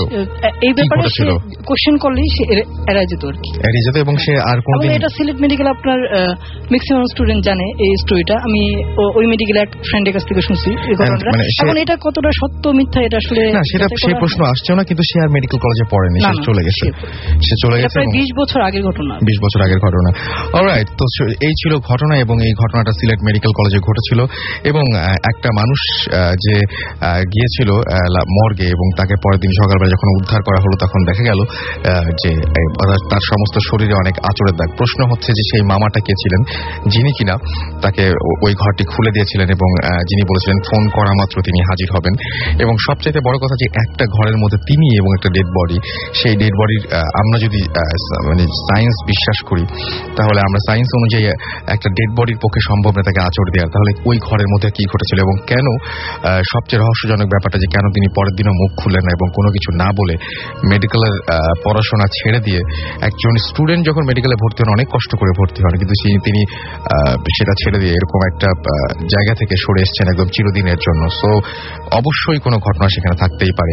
আমি দেখতে পাচ্ছি যে আমাকে আরো অনেকে এসএমএস করেছেন আমাকে উমিরজা, এছাড়াও এসএমএস করেছেন নীরব চট্টগ্রাম থেকে, জীবন আমাদের এসএমএস করেছেন প্রতাপ কাটি থেকে, আচ্ছা আমাদের আসিফ ময়মনসিং থেকে এসএমএস করেছেন, তিনি ভূত এফএম অনেক ভালোবাসেন সেটা জানিয়েছেন। রাজন এসএমএস করেছেন আমাদেরকে খুলনা থেকে, এবং তিনি বলছেন আমার এসএমএসটা পড়বা না নু, আমি পড়ে ফেললাম।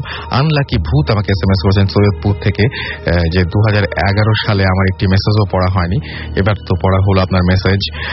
অর্ণব 007 আমাদের এসএমএস করেছেন ফ্রম পটুয়াখালী, চরম লাগছে, থ্যাংক ইউ সো মাচ আমাদের সঙ্গে থাকার জন্য। রনি চট্টগ্রাম থেকে আবারও এসএমএস পাঠিয়েছেন, থ্যাংকস জানিয়েছেন আমাদেরকে এসএমএস পড়ার জন্য।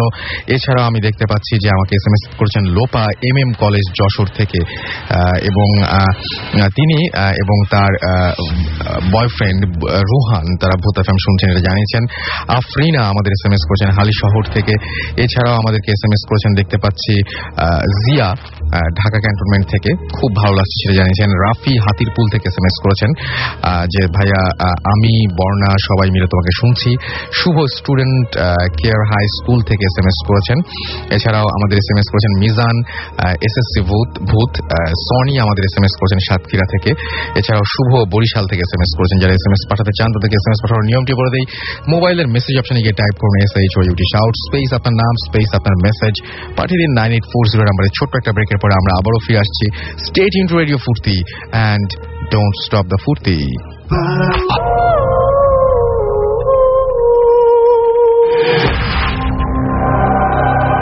যারা রাত জেগে এখন আমার সঙ্গে আছেন তাদেরকে জানাই শুনছেন সবসময় রেডিও ফুর্তি, চলছে ভূত এফএম হন্টেড বাই এয়ারটেল।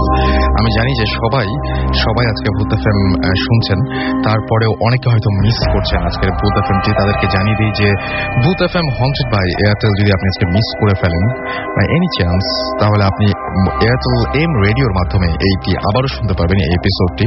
এবং এই এপিসোড শুনতে হলে আপনাকে যেটা করতে হবে সেটা হচ্ছে আপনাকে ডায়াল করতে হবে একটি নাম্বারে। আপনার এয়ারটেল নাম্বার থেকে ডায়াল করুন 4040, সিলেক্ট করুন চ্যানেল 22 এবং দেখবেন যে আপনাকে বিভিন্ন এপিসোডের অপশন দেওয়া হবে। তার মধ্যে থেকে আপনি যেটা শুনতে চান বা যেটা মিস করেছেন সেটা চাইলেই শুনতে পারবেন। And now listeners can get the Booth FM tune as they are called tunes, my tunes from Airtel. Booth FM tune code is 92125. You can activate it by sending a SMS.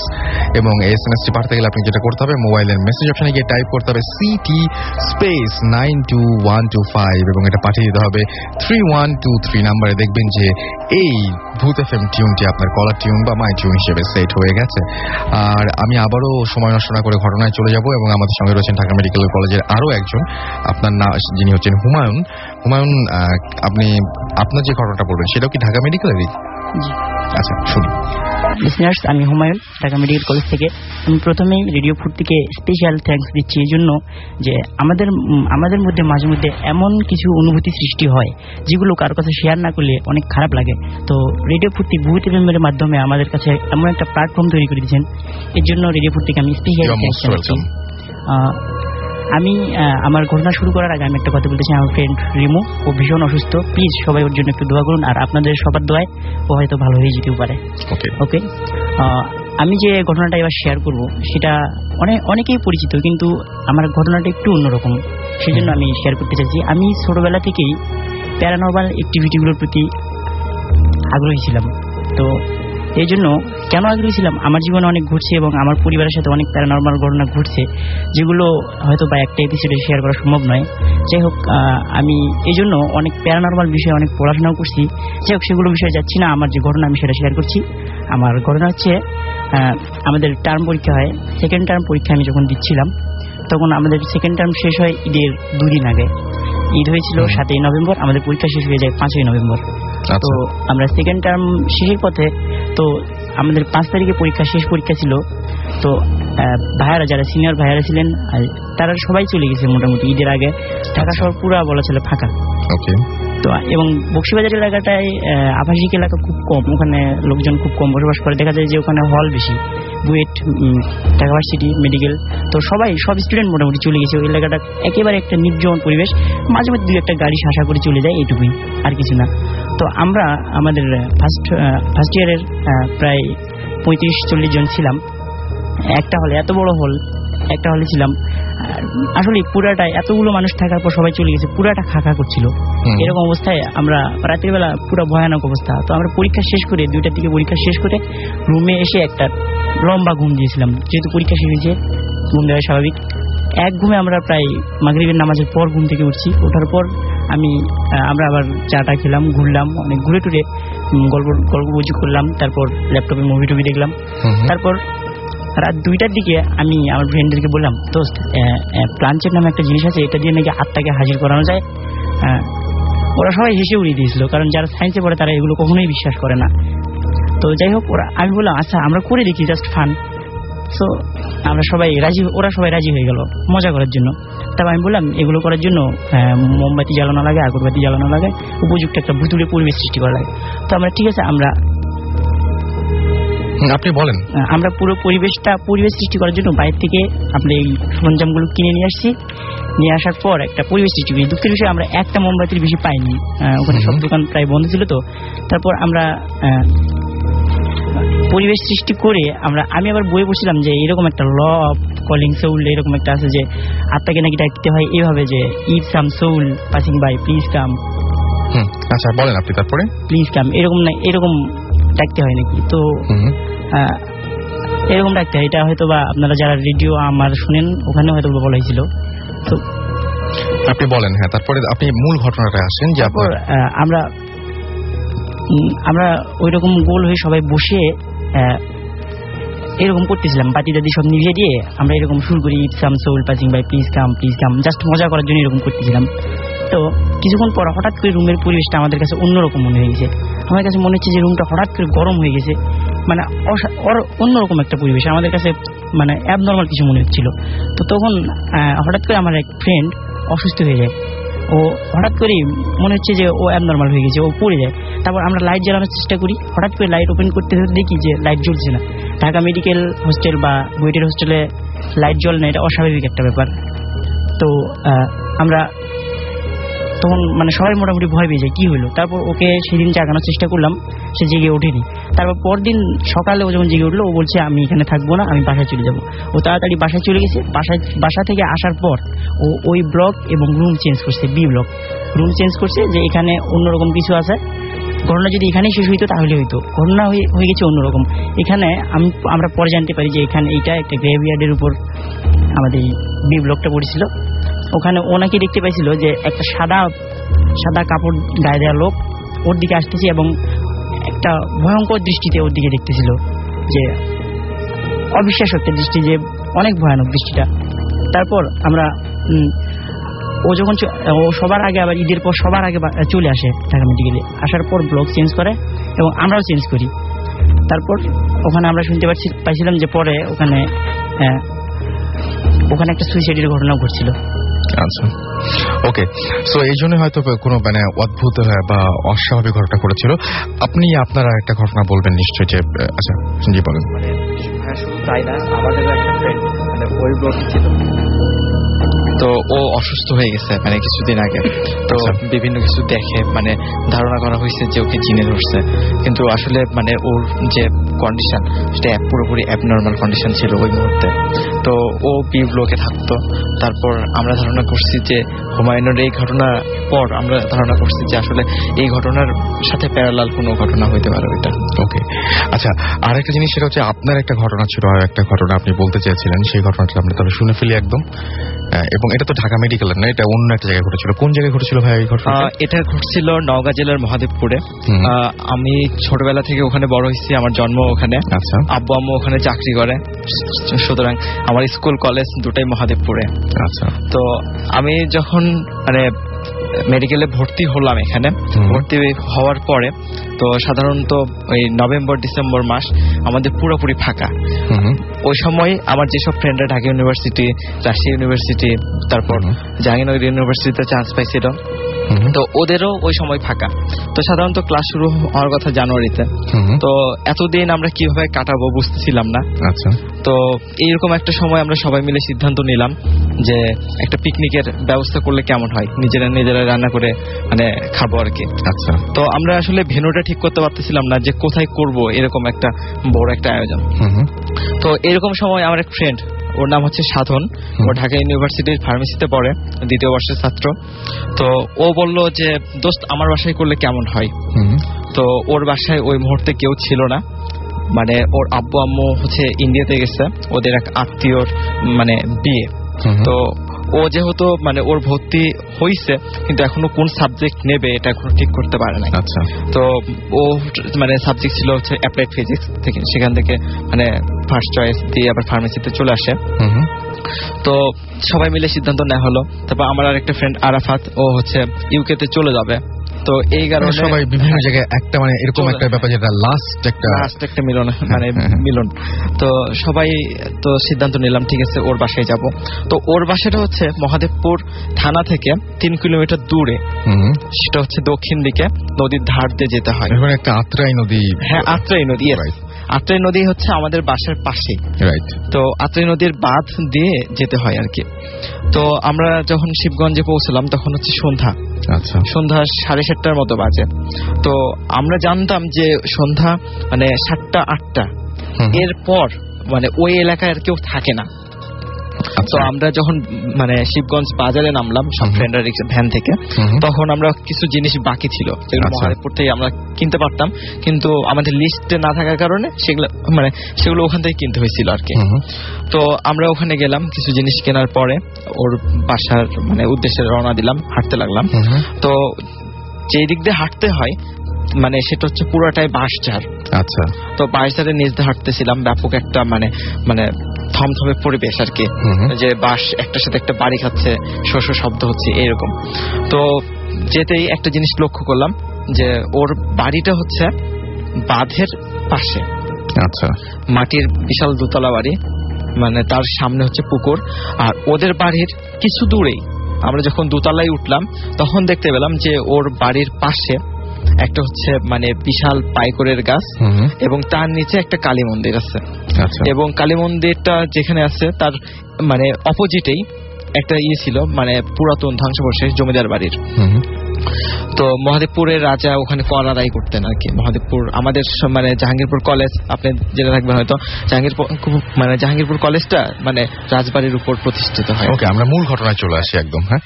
তো আমরা যখন ওদের বাসায় গেলাম, তো ওদের বাসায় একজন কেয়ারটেকার, তো ওর নাম হচ্ছে মধু কাকা। সাধারণ যেহেতু মধু কাকা বলতেন, সেহেতু আমরা মধু কাকাই বলি। তো মধু কাকা আমাদেরকে বলছিলেন যে বাবা তোমরা এখানে আসছো, তোমরা যেন মানে এই বাড়ি থেকে বের হওয়ার পরে মানে এত রাতে আমাকে ছাড়া বের হবা না, বা সাধনকে নিয়ে যাবা। তো যথারীতি রান্না বান্না মানে ব্যবস্থা করা হলো, মধু কাকা আমাদের হেল্প করলেন। তা আমার ফ্রেন্ড রাজিন ও রান্না তুলে দিল আর কি, ও খুব ভালো পাকাইতে পারে। তো তারপর আমরা যখন খেতে বসবো তখন কিছু আশ্চর্য জিনিস লক্ষ্য করলাম। একটা হলো ওদের ওখানে অনেক বাদুড় দেখলাম। সাধারণত ওদের বাসায় কোনো বাদুড় ছিল না। ইভেন ওদের বাসায় একটা সাদা বিড়াল ছিল, কিন্তু আমরা দেখছি কালো বিড়াল, এবং বিড়ালটা কাঁদতেছিল। তো আমরা যথারীতি খাবার দাবার পরে মানে সবাই আড্ডায় বসে গেলাম সব ফ্রেন্ডরা। তো এরপর কি হলো যে বিপন নামে আমাদের একটা ফ্রেন্ড আছে, ওর মানে আদি বাসা হচ্ছে শিবগঞ্জে, মানে ওর কাকারা এখনো থাকে ওখানে। তো বিপন বলল যে দোস্ত আমাকে একটু কাকার বাসায় মানে রেখে, তো অনেকদিন দেখা হয় না, তো আমরা রাখতে গেছি। তো অত রাতে সাধারণত 12:30টার দিকে সবাই ঘুমিয়ে গেছে, কারণ 7-8টার পরেই ওই এলাকায় আর কেউ জেগে থাকে না, এরকম অবস্থা। তো আমরা অনেক নক করার পরও দরজাটা খুললো না কেউ। বিপনকে নিয়ে আমরা আবার সাধনদের বাসায় চলে আসলাম। তো আসতেই ওই জমিদার বাড়ির যেখানে ধ্বংসাবশেষ, ওখানে একটা জিনিস লক্ষ্য করলাম, একটা বৃদ্ধ মহিলা ওখানে দাঁড়াই আছে। তো আমার আরেকটা ফ্রেন্ড রাজিন, ওর গায়ে হচ্ছে চাদর ছিল। তো রাজিন বলল যে বুড়িমা আপনি চাদরটা নেন, আপনাকে ঠান্ডা লাগতেছে হয়তো। তো ওই বুড়ি কোনো কথাই বললো না ওখানে। তো আমি আর রাজিনকে টান দিলাম, দিয়ে বললাম যে দোস্ত তাড়াতাড়ি চলো। তো আমরা যথারীতি রুমে পৌঁছলাম। তো রুমে যাওয়ার পরে তো সবাই মিলে সিদ্ধান্ত নিলাম যে এক রুমে থাকবো, ঢালা বিছানা করা হয়েছে। তো এরকম সময় আমরা সবাই শুয়ে বসছি, মানে ঘুম আসতে আসতে এরকম একটা ভাব, মানে ঘুম চলে আসছে। তো এইরকম সময় মনে হলো যে কারোর কেউ আমাদের ডাকতেছে। তখন উঠলাম, উঠে দেখি মধু কাকা আমাদের ডাকতেছে। তো বলছিলাম, তো আমার এক ফ্রেন্ড বললো যে কাকা আপনি এত রাতে ডাকতেছেন। তো বলছে বাবা তোমরা কি কেউ খেজুরের রস খাবা? তো আমি বললাম যে কাকা এত রাতে খেজুরের রস? তো বলতেছে যে মানে গ্রামে আসছো, খেজুরের রস খাওয়ার তো সময় এখনই আসল টেস্টটা পাবা, সকালে তো অনেক দেরি হয়ে যাবে আর কি। তো আমরা লোভ সামলাতে পারলাম না, যথারীতি আমরা চলে গেলাম কাকার সাথে। তো আমরা যখন বাঁধের উপরে গেলাম তখন বেশ কয়েকটা খেজুরের গাছ দেখতে পেলাম। তার মধ্যে একটা গাছ অনেক উঁচু, মানে অনেক দূর থেকে গাছটা দেখা যায় আর কি। তো কাকা বললেন যে তোমরা দাঁড়াও বাবা, আমি রসটা নামাই হারি। কাকা এত দ্রুত গাছে উঠলেন আর নেমে গেলেন হাড়ি নিয়ে, মানে সবকিছু মনে হলো যে চোখের পলকে ঘটতেছে, এরকম একটা ঘটনা। তারপর তো আমি, আমার একটা ফ্রেন্ড ছিল বেশ পরহেজগার টাইপের, মানে ওকে নামাজ কালাম সবসময় পড়ে। তো ওকে জিজ্ঞেস করলাম যে কি ব্যাপার, এটা কি সম্ভব এত দ্রুত একজন মানুষ এত উপরে উঠবে আবার নামবে? তখন বলছে যে এই নিয়ে কথা বলো না, চুপ থাকো। তখন যথারীতি আমরা রস খেয়ে আমরা আবার এসে রুমে এসে যখন ঘুমাবো, তখন ওই এলাকায় বাঁধের ধারে বার্নির মেলা বসে। তো ওখানে একটা বালুর প্রান্তর নামে একটা মানে জায়গা আছে, মানে একটা জিনিস আছে, যেখানে বর্ষার সময় যখন বন্যার পানি ওঠে, তারপর পানিটা নেমে গেলে মানে এরকম শীতের সময় ওই জায়গা থেকে পানি ঝরে, ঝর্ণা, ন্যাচারাল ঝর্ণার মতো। তো বলতেছে চলো বাবা ওইটা দেখে আসি, তোমাদের দেখাই নিয়ে আসি, কালকে তোমরা চলে যাবা। তো বললাম যে কাকা এত রাতে যাবো না। তো আমার ফ্রেন্ড বলছে না এত রাতেই দেখবো জ্যোৎস্নার আলোতে কেমন লাগে। তখন আমরা যথারীতি কাকার সাথে গেলাম, কাকাকে অনুসরণ করলাম। তো আমার আর একটা ফ্রেন্ড মিলন আর সাদ্দাম, ওরা হচ্ছে পরের দিন রাজশাহী যাবে। তো ওরা কাকাকে বলছিল যে কাকা ফজরের নামাজের পরে আগে আমাদেরকে ডেকে দেন। তো যাই হোক আমরা তো ওদেরকে বললাম যে তোরা যাবে কিনা, হচ্ছে না আমরা ঘুমাবো, কালকে সকালে উঠে যেতে হবে। তো ওরা থাকলো আর আমরা গেলাম। তো আমরা যখন গেলাম তখন দেখি যে একটা কুকুর, কয়েকটা কুকুর ছানা নিয়ে, প্রায় 10 থেকে 12টা কুকুর ছানা নিয়ে আমাদের সামনে দিয়ে চলে গেল।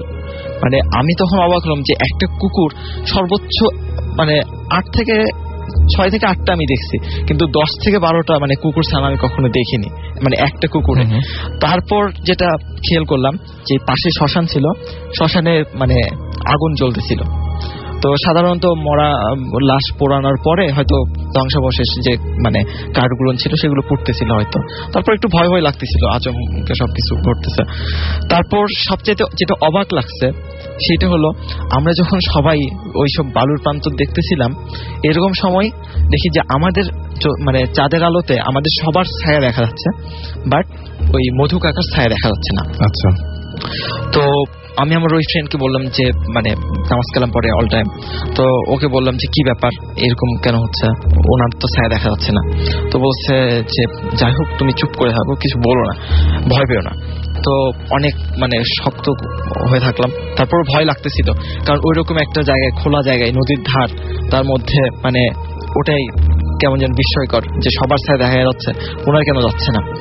এমন সময় আমার যে ফ্রেন্ড মিলন, সাধন, এরা মানে বাঁধের উপর থেকে আমাদেরকে ডাকতেছে, বলছে তোমরা এখানে কেন? তখন আমি বললাম যে তোরা এখানে আসছিস কেন?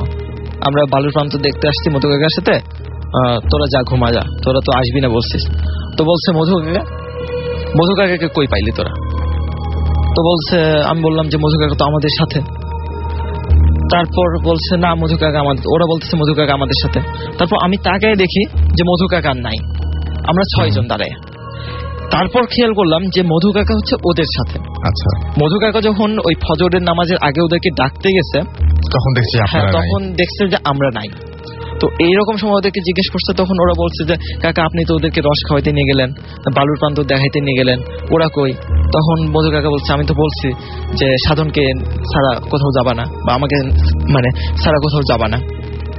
তখন মানে ওরা আমাদেরকে খুঁজতে আসছিল, আমাদেরকে পেয়ে যায়। এবং আমি তখন, আমরা তো সবাই মানে স্তব্ধ হয়ে গেছি যে এটা কি ঘটতে যাচ্ছিল, খুবই স্বাভাবিক যে এরকম কাকা হারাই গেল। তারপর দেখি কাকা ওদের সাথে, মানে আমরা তো ভয়ে, মানে এখনো ব্যাপারটা আমাদের কাছে ক্লিয়ার না, তবে পরে কিছু ইনফরমেশন পাইছিলাম।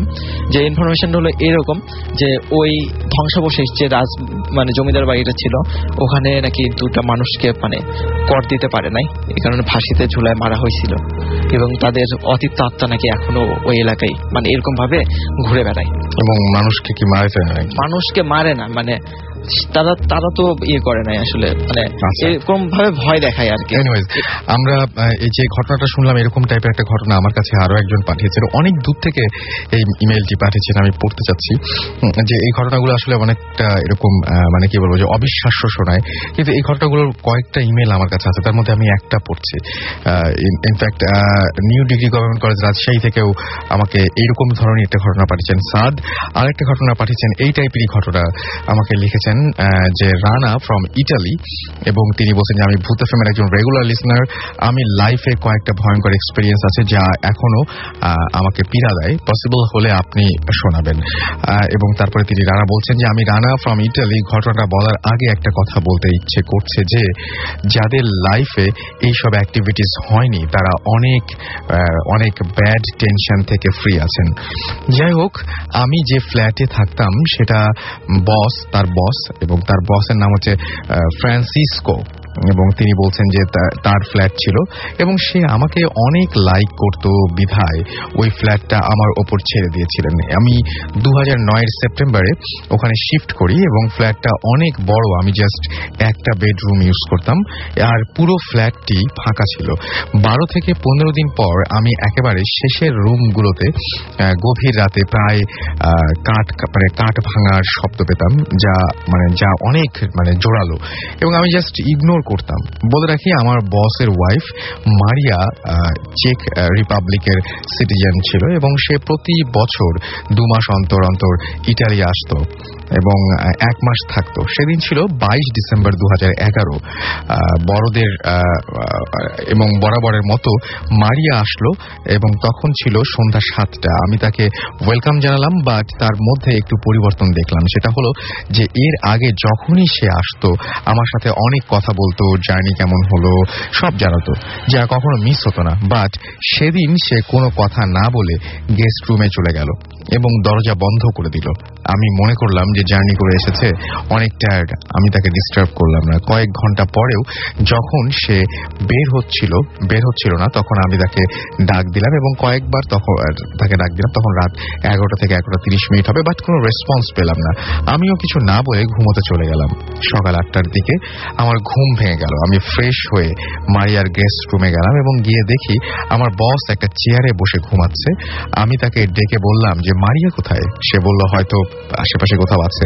আমি পুরো ফ্ল্যাট খুঁজে মারিয়াকে না পেয়ে বসকে জানালাম। সে বলল মেবি মর্নিং ওয়াকে বের হয়েছে। আমিও মনে করলাম যে হতে পারে। ঘটনাটা ঘটলো ঠিক সকাল 9টার দিকে। বাসার TNT নাম্বারে একটা কল আসলো মারিয়ার বাড়ি থেকে এবং মারিয়ার মেয়ে ওপাশ থেকে কিছু বলতে গিয়ে কান্না করে ফেললো এবং আমি জিজ্ঞেস করলাম যে কি হয়েছে। যা শুনলাম সেটা শুনে আমি ভয়ে মাটিতে পড়ে গেলাম এবং আমার বস আমাকে বলল যে কি হয়েছে। আমি লাইন পাস করলাম এবং তাকেও কাঁদতে কাঁদতে বলল যে মারিয়া গতকাল রাতে হার্ট অ্যাটাক করে মারা গেছে এবং সকাল 8টায় তার মৃতদেহ ঘর থেকে বের করে আনা হয়েছে। এবং সে আমাকে বলল যে তাহলে রাতে যে মারিয়া ছিল, যেহেতু সকাল 8টার সময় ডেড বডি পাওয়া গেছে ঘর থেকে, তাহলে যে মারিয়ার সাথে রাতের বেলায় দেখা হয়েছিল সেই মারিয়াটা কে ছিল। এবং এই ঘটনার পরে 10 জানুয়ারি তিনি দেশে চলে আসেন। এরপরেও তিনি বলছেন যে আমার লাইফে আরেকটা ঘটনা ঘটেছে, আশা করি সেই ঘটনাটাও আমি পাঠাবো এবং আশা করি আমরাও সেটা পড়বো। এবং এরকম অদ্ভুত ঘটনা ঘটে কিন্তু, যে মৃত মানুষ, আমরা এর আগেও এরকম ঘটনা শুনেছি, মৃত মানুষের সাথে হঠাৎ করে দেখা হয়ে যায় খুব অস্বাভাবিক কোনো একটা কারণে। আমাদের সঙ্গে আরো একজন গেস্ট রয়েছেন, সেই গেস্টের ঘটনা আমরা শুনবো। তার আগে আমরা কিছু SMS পড়বো। মাহমুদ সজীব আমাদের SMS করেছেন, রনি আমাদের SMS করেছেন আকিব হিমন বরিশাল থেকে, SMS করেছেন দিগন্ত সিদ্দিক আমাদেরকে রাজশাহী থেকে। এছাড়াও আমাদেরকে SMS করেছেন, দেখতে পাচ্ছি তাফুর বলছেন রাসেল ভাই কেমন আছেন, এবং তিনি বলছেন যে ভৌতিস টিম কোথায়। ভৌতিস টিম ডেফিনেটলি কিছুদিনের মধ্যে জয়েন করবে আমরা আশা করি। চট্টগ্রাম থেকে আমাদেরকে কিডন্যাপার ফয়সাল বলছেন আর কয়টা SMS পাঠাবো। না, আপনার SMS কয়টা পাঠাবেন তা আমি বলতে পারছি না, কিন্তু আপনার SMSটি আমি পড়ে ফেলেছি, এটুকু বলতে পারি। তানভীর আমাকে লিখেছেন যে আমার বোন মা একসাথে বারান্দায় বসে বসে ভূত FM শুনছি, আজকের কাহিনীগুলো জোশ হচ্ছে। আর পিঙ্কি আমাকে লিখেছেন যাত্রাবাড়ির ওয়াবদা কলোনি থেকে যে আমি ভূত FM শুনছি, অনেক পছন্দ করি। রাসেল চট্টগ্রাম মেডিকেল কলেজ থেকে লিখেছেন ভাইয়া আমি আপনার সঙ্গে আছি। সিলেট থেকে মৌমিতা লিখেছেন আই লাইক ভূত FM। তাসিন গোপালপুর লালপুর থেকে আমাদের SMS পাঠিয়েছেন। নওরিন শর্মা নিশু মাহি রিমা সিলেট থেকে লিখেছেন। এছাড়াও আমাদেরকে রনি আমাদের SMS করেছেন, স্টুডেন্ট অফ বুয়েট তাই লিখেছেন, এবং তিনি বলছেন আমি একা শুনছি তাই অনেক মজা পাচ্ছি।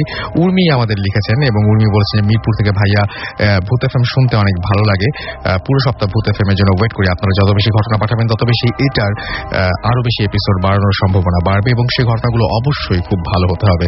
শিপ্রু আমাদের লিখেছেন যে তিনি হচ্ছে ভূতের একমাত্র বউ। আচ্ছা, আমাদেরকে তিথি বিথি জয় মুক্তা SMS করেছেন খুলনা থেকে। ইমরান ঢাকা থেকে SMS করেছেন। আমি আপনার কাছে চলে আসি এবং আপনার নামটা একটু বলবেন প্লিজ। হ্যালো লিসনার্স, আমি আকিব, আমি ঢাকা ইউনিভার্সিটিতে পড়ছি। ওকে, আপনার ঘটনায় চলে আসি একদম সরাসরি, যেহেতু সময় খুব কম আমরা সরাসরি ঘটনায় চলে যাব। প্রথমে থ্যাংক ইউ রাসেল ভাইকে যে আমাকে এখানে আনার জন্য। আর রাসেল ভাই, আমি তখন খুব ছোট ছিলাম, আমার বাবার ফ্রেন্ড একটা নতুন বাসা ভাড়া নেয়, এটা ছিল রামপুরাতে। আচ্ছা, ওইখানে একটা বাসার পাশে ছিল আপনার একটা ঝিলটার মধ্যে নর্দমা, ওটার মধ্যে ময়লা ফেলতে ফেলতে ভরে ফেলছে। আচ্ছা, আর বিল্ডিংটাও ছিল ঝিলের উপর, তারা 4 তলা ভাড়া দেয়। আঙ্কেল অবশ্য ওই বাড়িটার সম্বন্ধে কিছু জানতো না, সে ভাড়া কম দেখে ওই বাড়িটা উঠে পড়ছে। আঙ্কেল জব করতো, তাই সপ্তাহে তাকে 4 দিন বাইরে থাকতে হতো। আচ্ছা, তো একদিন হঠাৎ করে তার ছেলে দেখে যে জানলা দিয়ে মানে একটা বিশাল ভয়ঙ্কর একটা মেয়ে আকৃতি, তার পা হচ্ছে নিচে আর তার মাথা হচ্ছে 6 তলার উপরে, তাকে ডাকছে। এবং সেই কথাগুলো দেখে তার মাকে জানায়, কিন্তু তার মা বিশ্বাস করতে চায় না, বলছে যে ছেলে হয়তোবা ভুল দেখছে, বাচ্চা মানুষ, তার কথা তো বিশ্বাস করা যায় না। সো আন্টি বিশ্বাস না করে সে একদিন হঠাৎ করে দেখে যে তার ঘরে কে জানি নক করছে। নক করার পর সে দরজা খুলে দেখে যে কেউই না। ঠিক সেই সময় একটা জোরে চিৎকার, বিকট একটা আওয়াজে। সো আন্টি ভয় পেয়ে দরজাটা লাগিয়ে দেয়। ঠিক সেই মুহূর্তেই তার টয়লেট থেকে এমন একটি বাজে গন্ধ বের হচ্ছে যেটা মানে সহ্য করার মতো না। সো আন্টি এত পানি ঢাললো কিন্তু কিছুতেই মানে গন্ধটা দূর হচ্ছে না। তারপর ঠিক এমনিতেই গন্ধটা মানে চলে গেছে। আচ্ছা, তখন ছিল কারেক্ট 12টা। আন্টি খেয়াল করে দেখছে একদিন। তারপর আন্টি এই ভয়ে আন্টি একদিন আমাকে মাকে ফোন করে বলে সবকিছু জানায় যে ভাবি এই হয়েছে। সো মা সাথে সাথে আমাকে নিয়ে আন্টির বাসায় চলে গিয়ে সো আমরা সেদিন আন্টির বাসায় থাকি। থেকে মার ওই দিন আমরা ঘুমাই না, ওই দিন আমরা সবকিছু মানে রাতে আমরা মানে ঘুমানোর ভান করে সব জেগে থাকি, দেখবো কি হয়। তখন আমিও ছোট ছিলাম, মা বলছে আমাকে যে তুমি ঘুমিয়ে পড়ো, কিন্তু আমি ঘুমাতে চাইনি, আমি চিন্তা করেছি যে একটা এক্সাইটিং একটা ব্যাপার যে আমি দেখবো, ভূত দেখবো। তখন আমি খুব ছোট, তখন দেখলাম যে এটা সত্যি যে একটা কালো করে কুচকুচে কালো সাদা কাপড় পরা একটা মেয়ে দাঁড়িয়ে তাকে ডাকছে। সো এটা আমি নিজের চোখে দেখেছি। দেখার পর তো আমি তো ভয়ে মানে আমার সাথে সাথে জ্বর এসে পড়েছে। সকালবেলা মা উঠে আন্টিকে বলে যে তোমাদের এই বাসায় থাকার দরকার নেই, তোমরা আমার সাথে চলো, আমার বাসায় থাকবে যতদিন আর অন্য বাসা না পাও। পরে আন্টি রাজি হলো। এই মুহূর্তে আঙ্কেল চলে আসছে। আঙ্কেল চলে এসে আঙ্কেল বললো যে আঙ্কেলকে আন্টি সব খুলে বললো, মাও বলছে। পরে আঙ্কেল বললো, আঙ্কেল বিলিভ করেনি, আঙ্কেল বলছে আর এগুলা আঙ্কেল তাও আবার ভূতের ব্যাপারে কিছু বিশ্বাস করে না। সো আঙ্কেল তারপর বললো কিছু হবে না, আমি আমার ইয়াতে থাকি। পরে আমরা চলে আসলাম আমাদের বাসায়। পরে আন্টি একদিন দেখলো হঠাৎ করে মানে ঘুমের মধ্যে, যে ঘুম থেকে উঠে দেখে কি যে তার ছেলেটার মানে জানলা দিয়ে কে জানি টেনে বাইরে এক পা বের করে নিয়ে গেছে। এটা দেখে আন্টি ভয় পেয়ে গেছে। তখন আঙ্কেল ছিল না বাসায়। আন্টি এটা দেখে ভয় পেয়ে বাচ্চাটাকে মানে ধরে বুকে জড়িয়ে বেহুশ হয়ে গেছে। সো এই কথা আঙ্কেলকে জানায়। সো আঙ্কেল আবার তাড়াতাড়ি করে বাসায় চলে আসে। চলে আসার পর ওই দিন আঙ্কেল আর বাইরে যায় না। কিন্তু এই মুহূর্তে রাতের বেলা আন্টি তারপর আবার এই হুজুর ডাকে, মানে যাকে ওঝা, মানে যে ভূত ঝাড়ায়। সো ওঝা এসে সো বাচ্চাটাকে একটা তাবিজ দিয়েছে, যে বলছে এটা সাথে রাখতে, তাহলে আর এরকম আর কিছু হবে না। আন্টি মানে বাচ্চাটার ডান হাতে বেঁধে দিয়েছিল, কিন্তু হঠাৎ একদিন মানে বাচ্চা খেলতে খেলতে তাবিজটা ফেলে দিয়েছে বা পড়ে গেছে, এরকম হবে একটা। তারপর আন্টি ওই দিন রাতে আঙ্কেলের ফোন আসছে, আঙ্কেল আবার বাইরে চলে গেছে।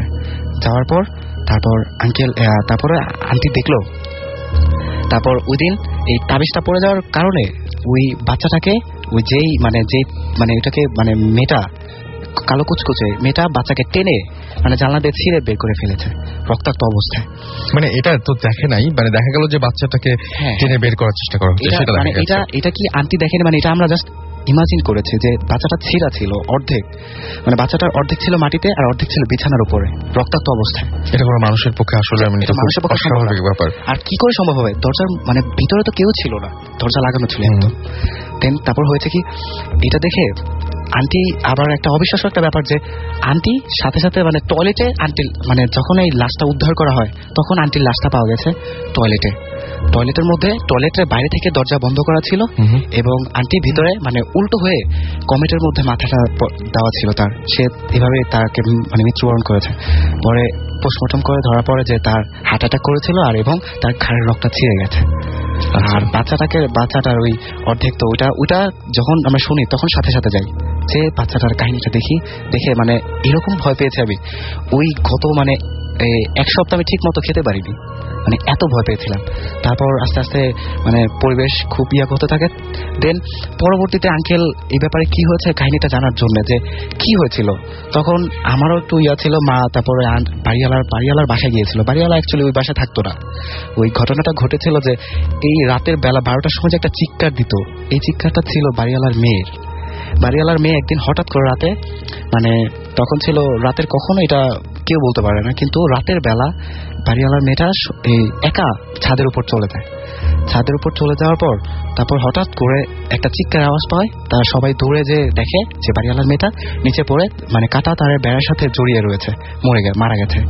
দেন এটা দেখে তো সবাই তারপরে ওই 4 তলায় আর কেউ থাকে না, বাড়িওয়ালারা করেছে ওই বাসা থেকে চলে গেছে। তারপর থেকে ওই 4 তলা যারা থাকে তাদের সাথে এরকম একটা ঘটনা ঘটে। এর মধ্যে আমার আন্টি ছিল এবং আপনার আন্টি আজকে বেঁচে নেই। এছাড়া আরেকটা ঘটনা ঘটেছিল ওই বাচ্চাটা আমরা এখন আর শুনতে পাচ্ছি না। আমরা একটা ছোট ব্রেকে যাব এবং ব্রেকের পরে আবারও ফিরে আসবো। আর যারা SMS পাঠাচ্ছেন তারা এয়ারটেল নাম্বার থেকে বা অন্য যে কোনো নাম্বার থেকে SMS করে আমাদেরকে লিখে ফেলুন SHOUT শাউট স্পেস আপনার নাম স্পেস আপনার মেসেজ পাঠিয়ে দিন 9840 নাম্বারে। আমরা একটু পরে ফিরে আসছি। স্টে টিউনড টু রেডিও ফুর্তি এন্ড ডোন্ট স্টপ দ্য ফুর্তি।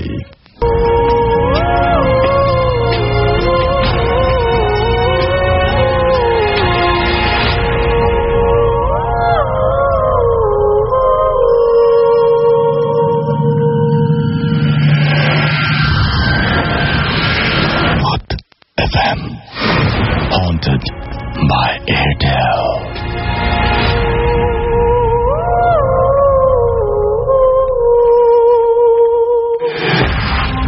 শুনছেন ভূত এফএম হন্টেড বাই এয়ারটেল। সাথে আছি রাসেল। আমাকে SMS করেছেন অভি, মুহিব, মাসুম, সজীব খুলনা থেকে, জুই আমাকে SMS করেছেন, লিখেছেন দারুণ লাগছে।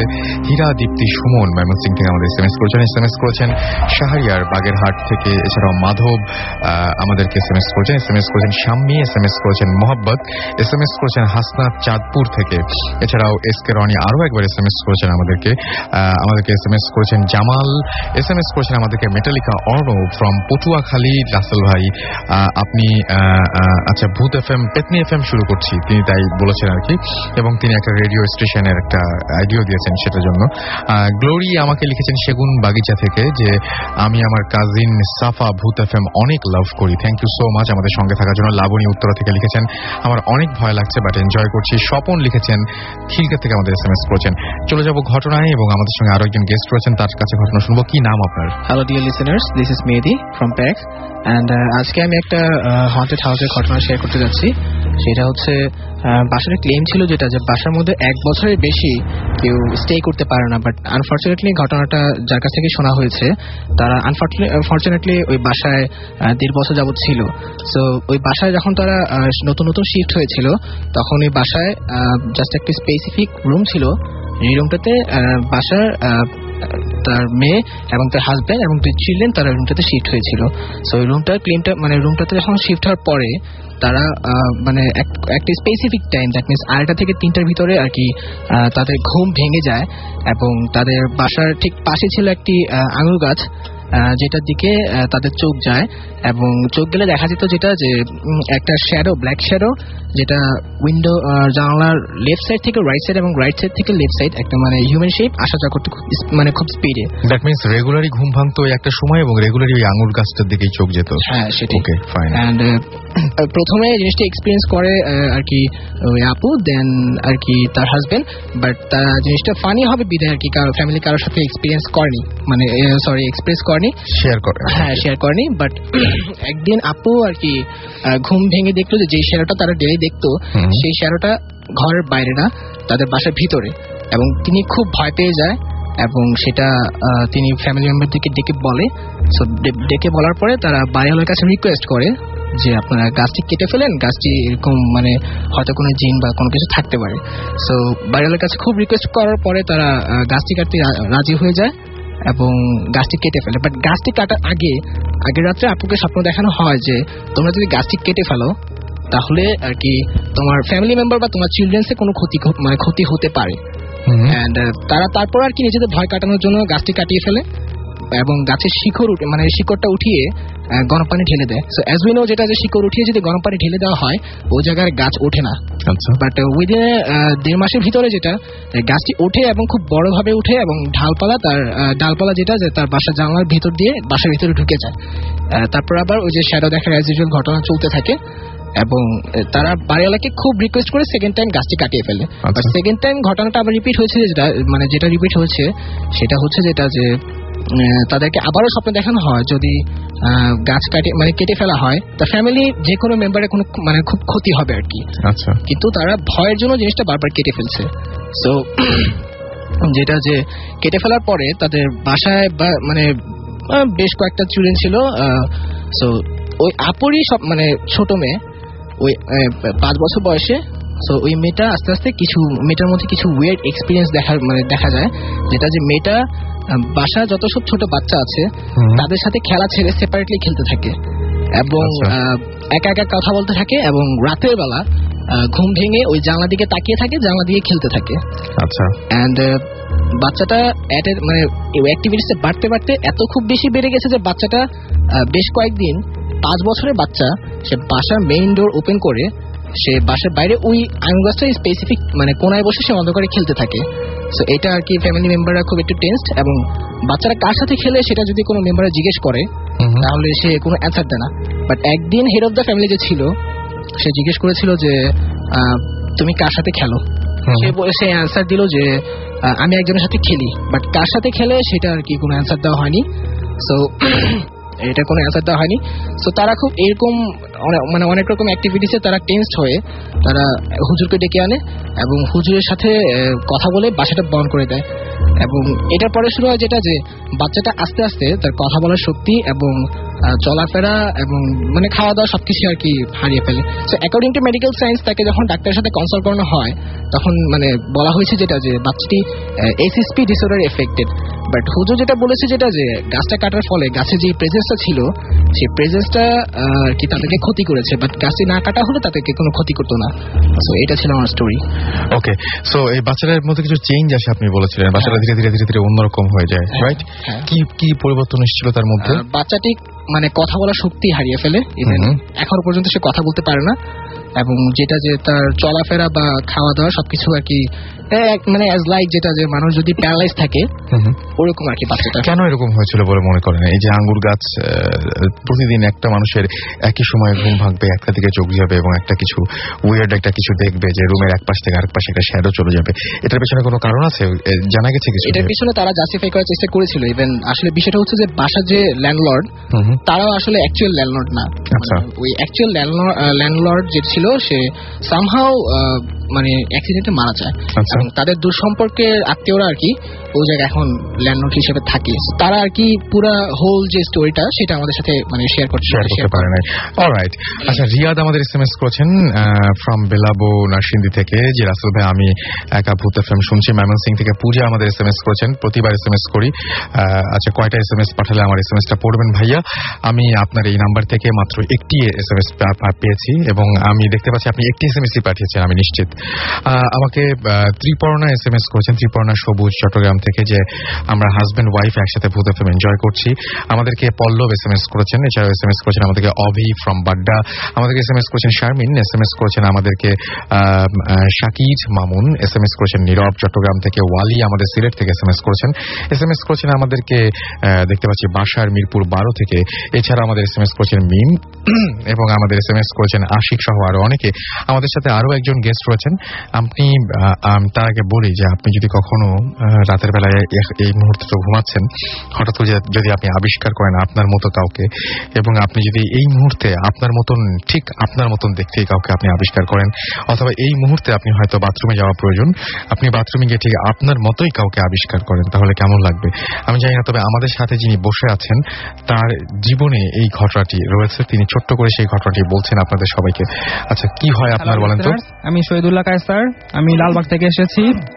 প্রথমে আমি রেডিও ফুর্তি এবং এয়ারটেলকে ধন্যবাদ জানাচ্ছি আমাকে এখানে এসে স্টোরি আমার শেয়ার করার জন্য। আমার সাথে স্টোরিতে আছে আমার ফ্রেন্ড শাওন এবং তাইফ। এখন আমার ঘটনা বলছি।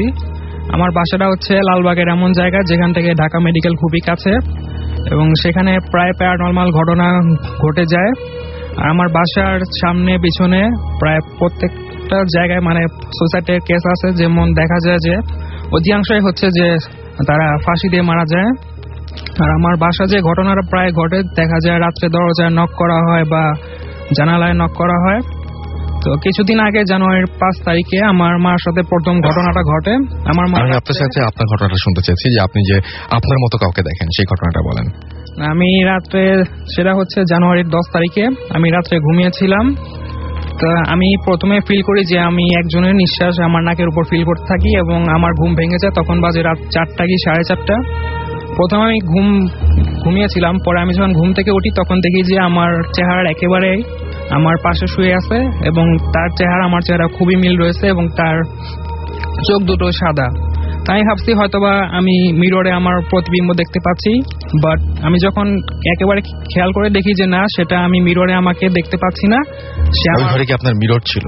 হ্যাঁ, মিরর ছিল। আচ্ছা, বাট মিরর ছিল আমার অন্য সাইডে। আচ্ছা, বাট আমি যে পাশে ছিলাম সেই পাশে কোনো মিরর ছিল না, সেখানে দেওয়াল ছিল। দেয়াল আমি দেখতে পাই যে আমার সাথে একজন শুয়ে আছে, আমারই একেবারে হুবহু আমার চেহারার। তখন আমি আমার নিজের গায়ে হাত দিয়ে আমার গালে আমার চেহারায় হাত দিয়ে দেখতে পাই যে না, এটা তো আমার প্রতিবিম্ব নয় এবং সে আমার দিকে তাকে স্মাইল করতেছে এবং খুবই ভয়ঙ্কর হাসি। তখন আমি সেকেন্ড টাইম আর তার দিকে তাকানোর সাহস করি নাই। যখন ফজরের আজান দেয়া হয় সাথে সাথে আমি পিছনে ঘুরে দেখি যে সে আমার যে সাথে শুয়েছিল আমারই চেহারা একজন, সে ভ্যানিশ হয়ে গেছে।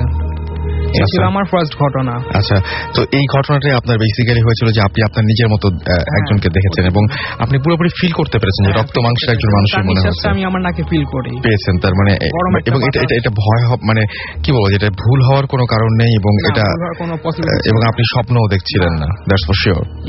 ওকে, ফাইন। আর আমি সূরা পড়ে তারপর ঘুমাই দেন, আমার কোনো প্রবলেম হয় না। আচ্ছা, এরকম ঘটনা আপনাদের বাড়িতে মানে অহরহই ঘটে? হ্যাঁ, আমার মার সাথে 2-3 বার ঘটছে। আমার মা ফিল করছে যে তার সাথে কেউ শুয়ে আছে এবং তার নাকেও মানে নিঃশ্বাস ফিল করছে। কখনো বা হাই তুলে বা দেখা যায় দরজা জানালা নক করা হয়। এবং আপনি যেটা বললেন যে আপনাদের ওই এলাকায় এরকম সুইসাইড কেস অহরহই ঘটে। অলরাইট, আজকে হাতে আসলে সময় নেই, নাহলে আরো অনেক কিছু শোনা যেত। আমাদের শো শেষ করতে হবে। আমি তার আগে ছোট্ট করে কিছু SMS পড়ে ফেলতে চাই। কাজী অমিত আমাদের লিখেছেন, অর্ণব আমাদেরকে আবারও SMS করেছেন আমাদেরকে, এবং তিনি লিখেছেন যে হ্যাপি নাইটমেয়ার। তৃষা আমাদের SMS করেছেন আমাদেরকে, MD নাসির উদ্দিন এছাড়াও আমাদের SMS করেছেন দেখতে পাচ্ছি এখানে, আজাদ এছাড়াও SMS করেছেন আমাদেরকে, রাব্বি ত্রিশাল থেকে।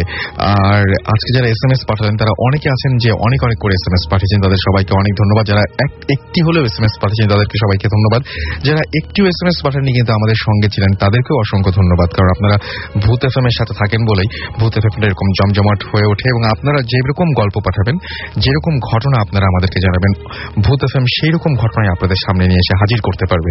সুতরাং আপনাদের জীবনের শ্রেষ্ঠ ঘটনাগুলো আমাদের কাছে পাঠিয়ে দিন, এবং এমন কোনো ঘটনা অবশ্যই নয় যে ঘটনাগুলো আপনার নিজেরই বিশ্বাস হয় না, বা যে ঘটনা মানে অনেকে আমাকে বলেন যে ভাইয়া কিভাবে বুঝবো যে এটা ভালো ঘটনা। আসলে এটা বোঝার খুব একটা সহজ উপায় আছে, যে আপনি যে ঘটনাটি আমাকে পাঠাচ্ছেন সেই ঘটনাটি যদি কেউ আপনাকে পড়ে শোনাতো বা আপনাকে যদি সেই ঘটনাটি কেউ বলতো, তাহলে আপনার শুনতে কেমন লাগতো। এটা হচ্ছে সবচাইতে সহজ উপায় ভালো ঘটনা বেছে বের করার। সুতরাং আমাদেরকে আপনাদের শ্রেষ্ঠ ঘটনাগুলো পাঠিয়ে দিন, এবং সেই ঘটনা পাঠাতে যে অ্যাড্রেসটি আপনাদের লিখে নিতে হবে সেটি হচ্ছে bhutfm@radiofurti.fm। আমি স্পেলিংটি বলে দিচ্ছি, BHOOTFM@radiofurti.fm, RADIOFOORTI.fm। এবং এখানে নাম, ঠিকানা, ফোন নাম্বার সহ আপনার ঘটনাটি পাঠাতে হবে, এবং জানিয়ে দিতে হবে যে আপনি স্টুডিওতে এসে ঘটনাটি শেয়ার করতে চান নাকি আপনি চান যে আপনার ঘটনাটি আমরা পড়ে শোনাই।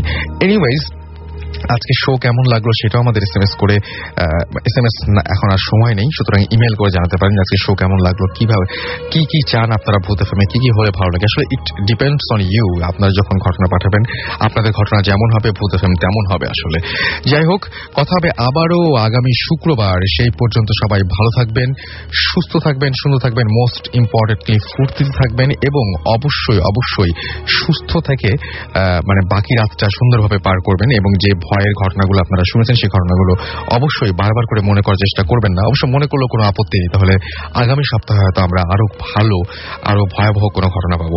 আজকের মতো এখানে শেষ করছি, এবং সবাই ভালো থাকুন, সুস্থ থাকুন, সুন্দর থাকুন।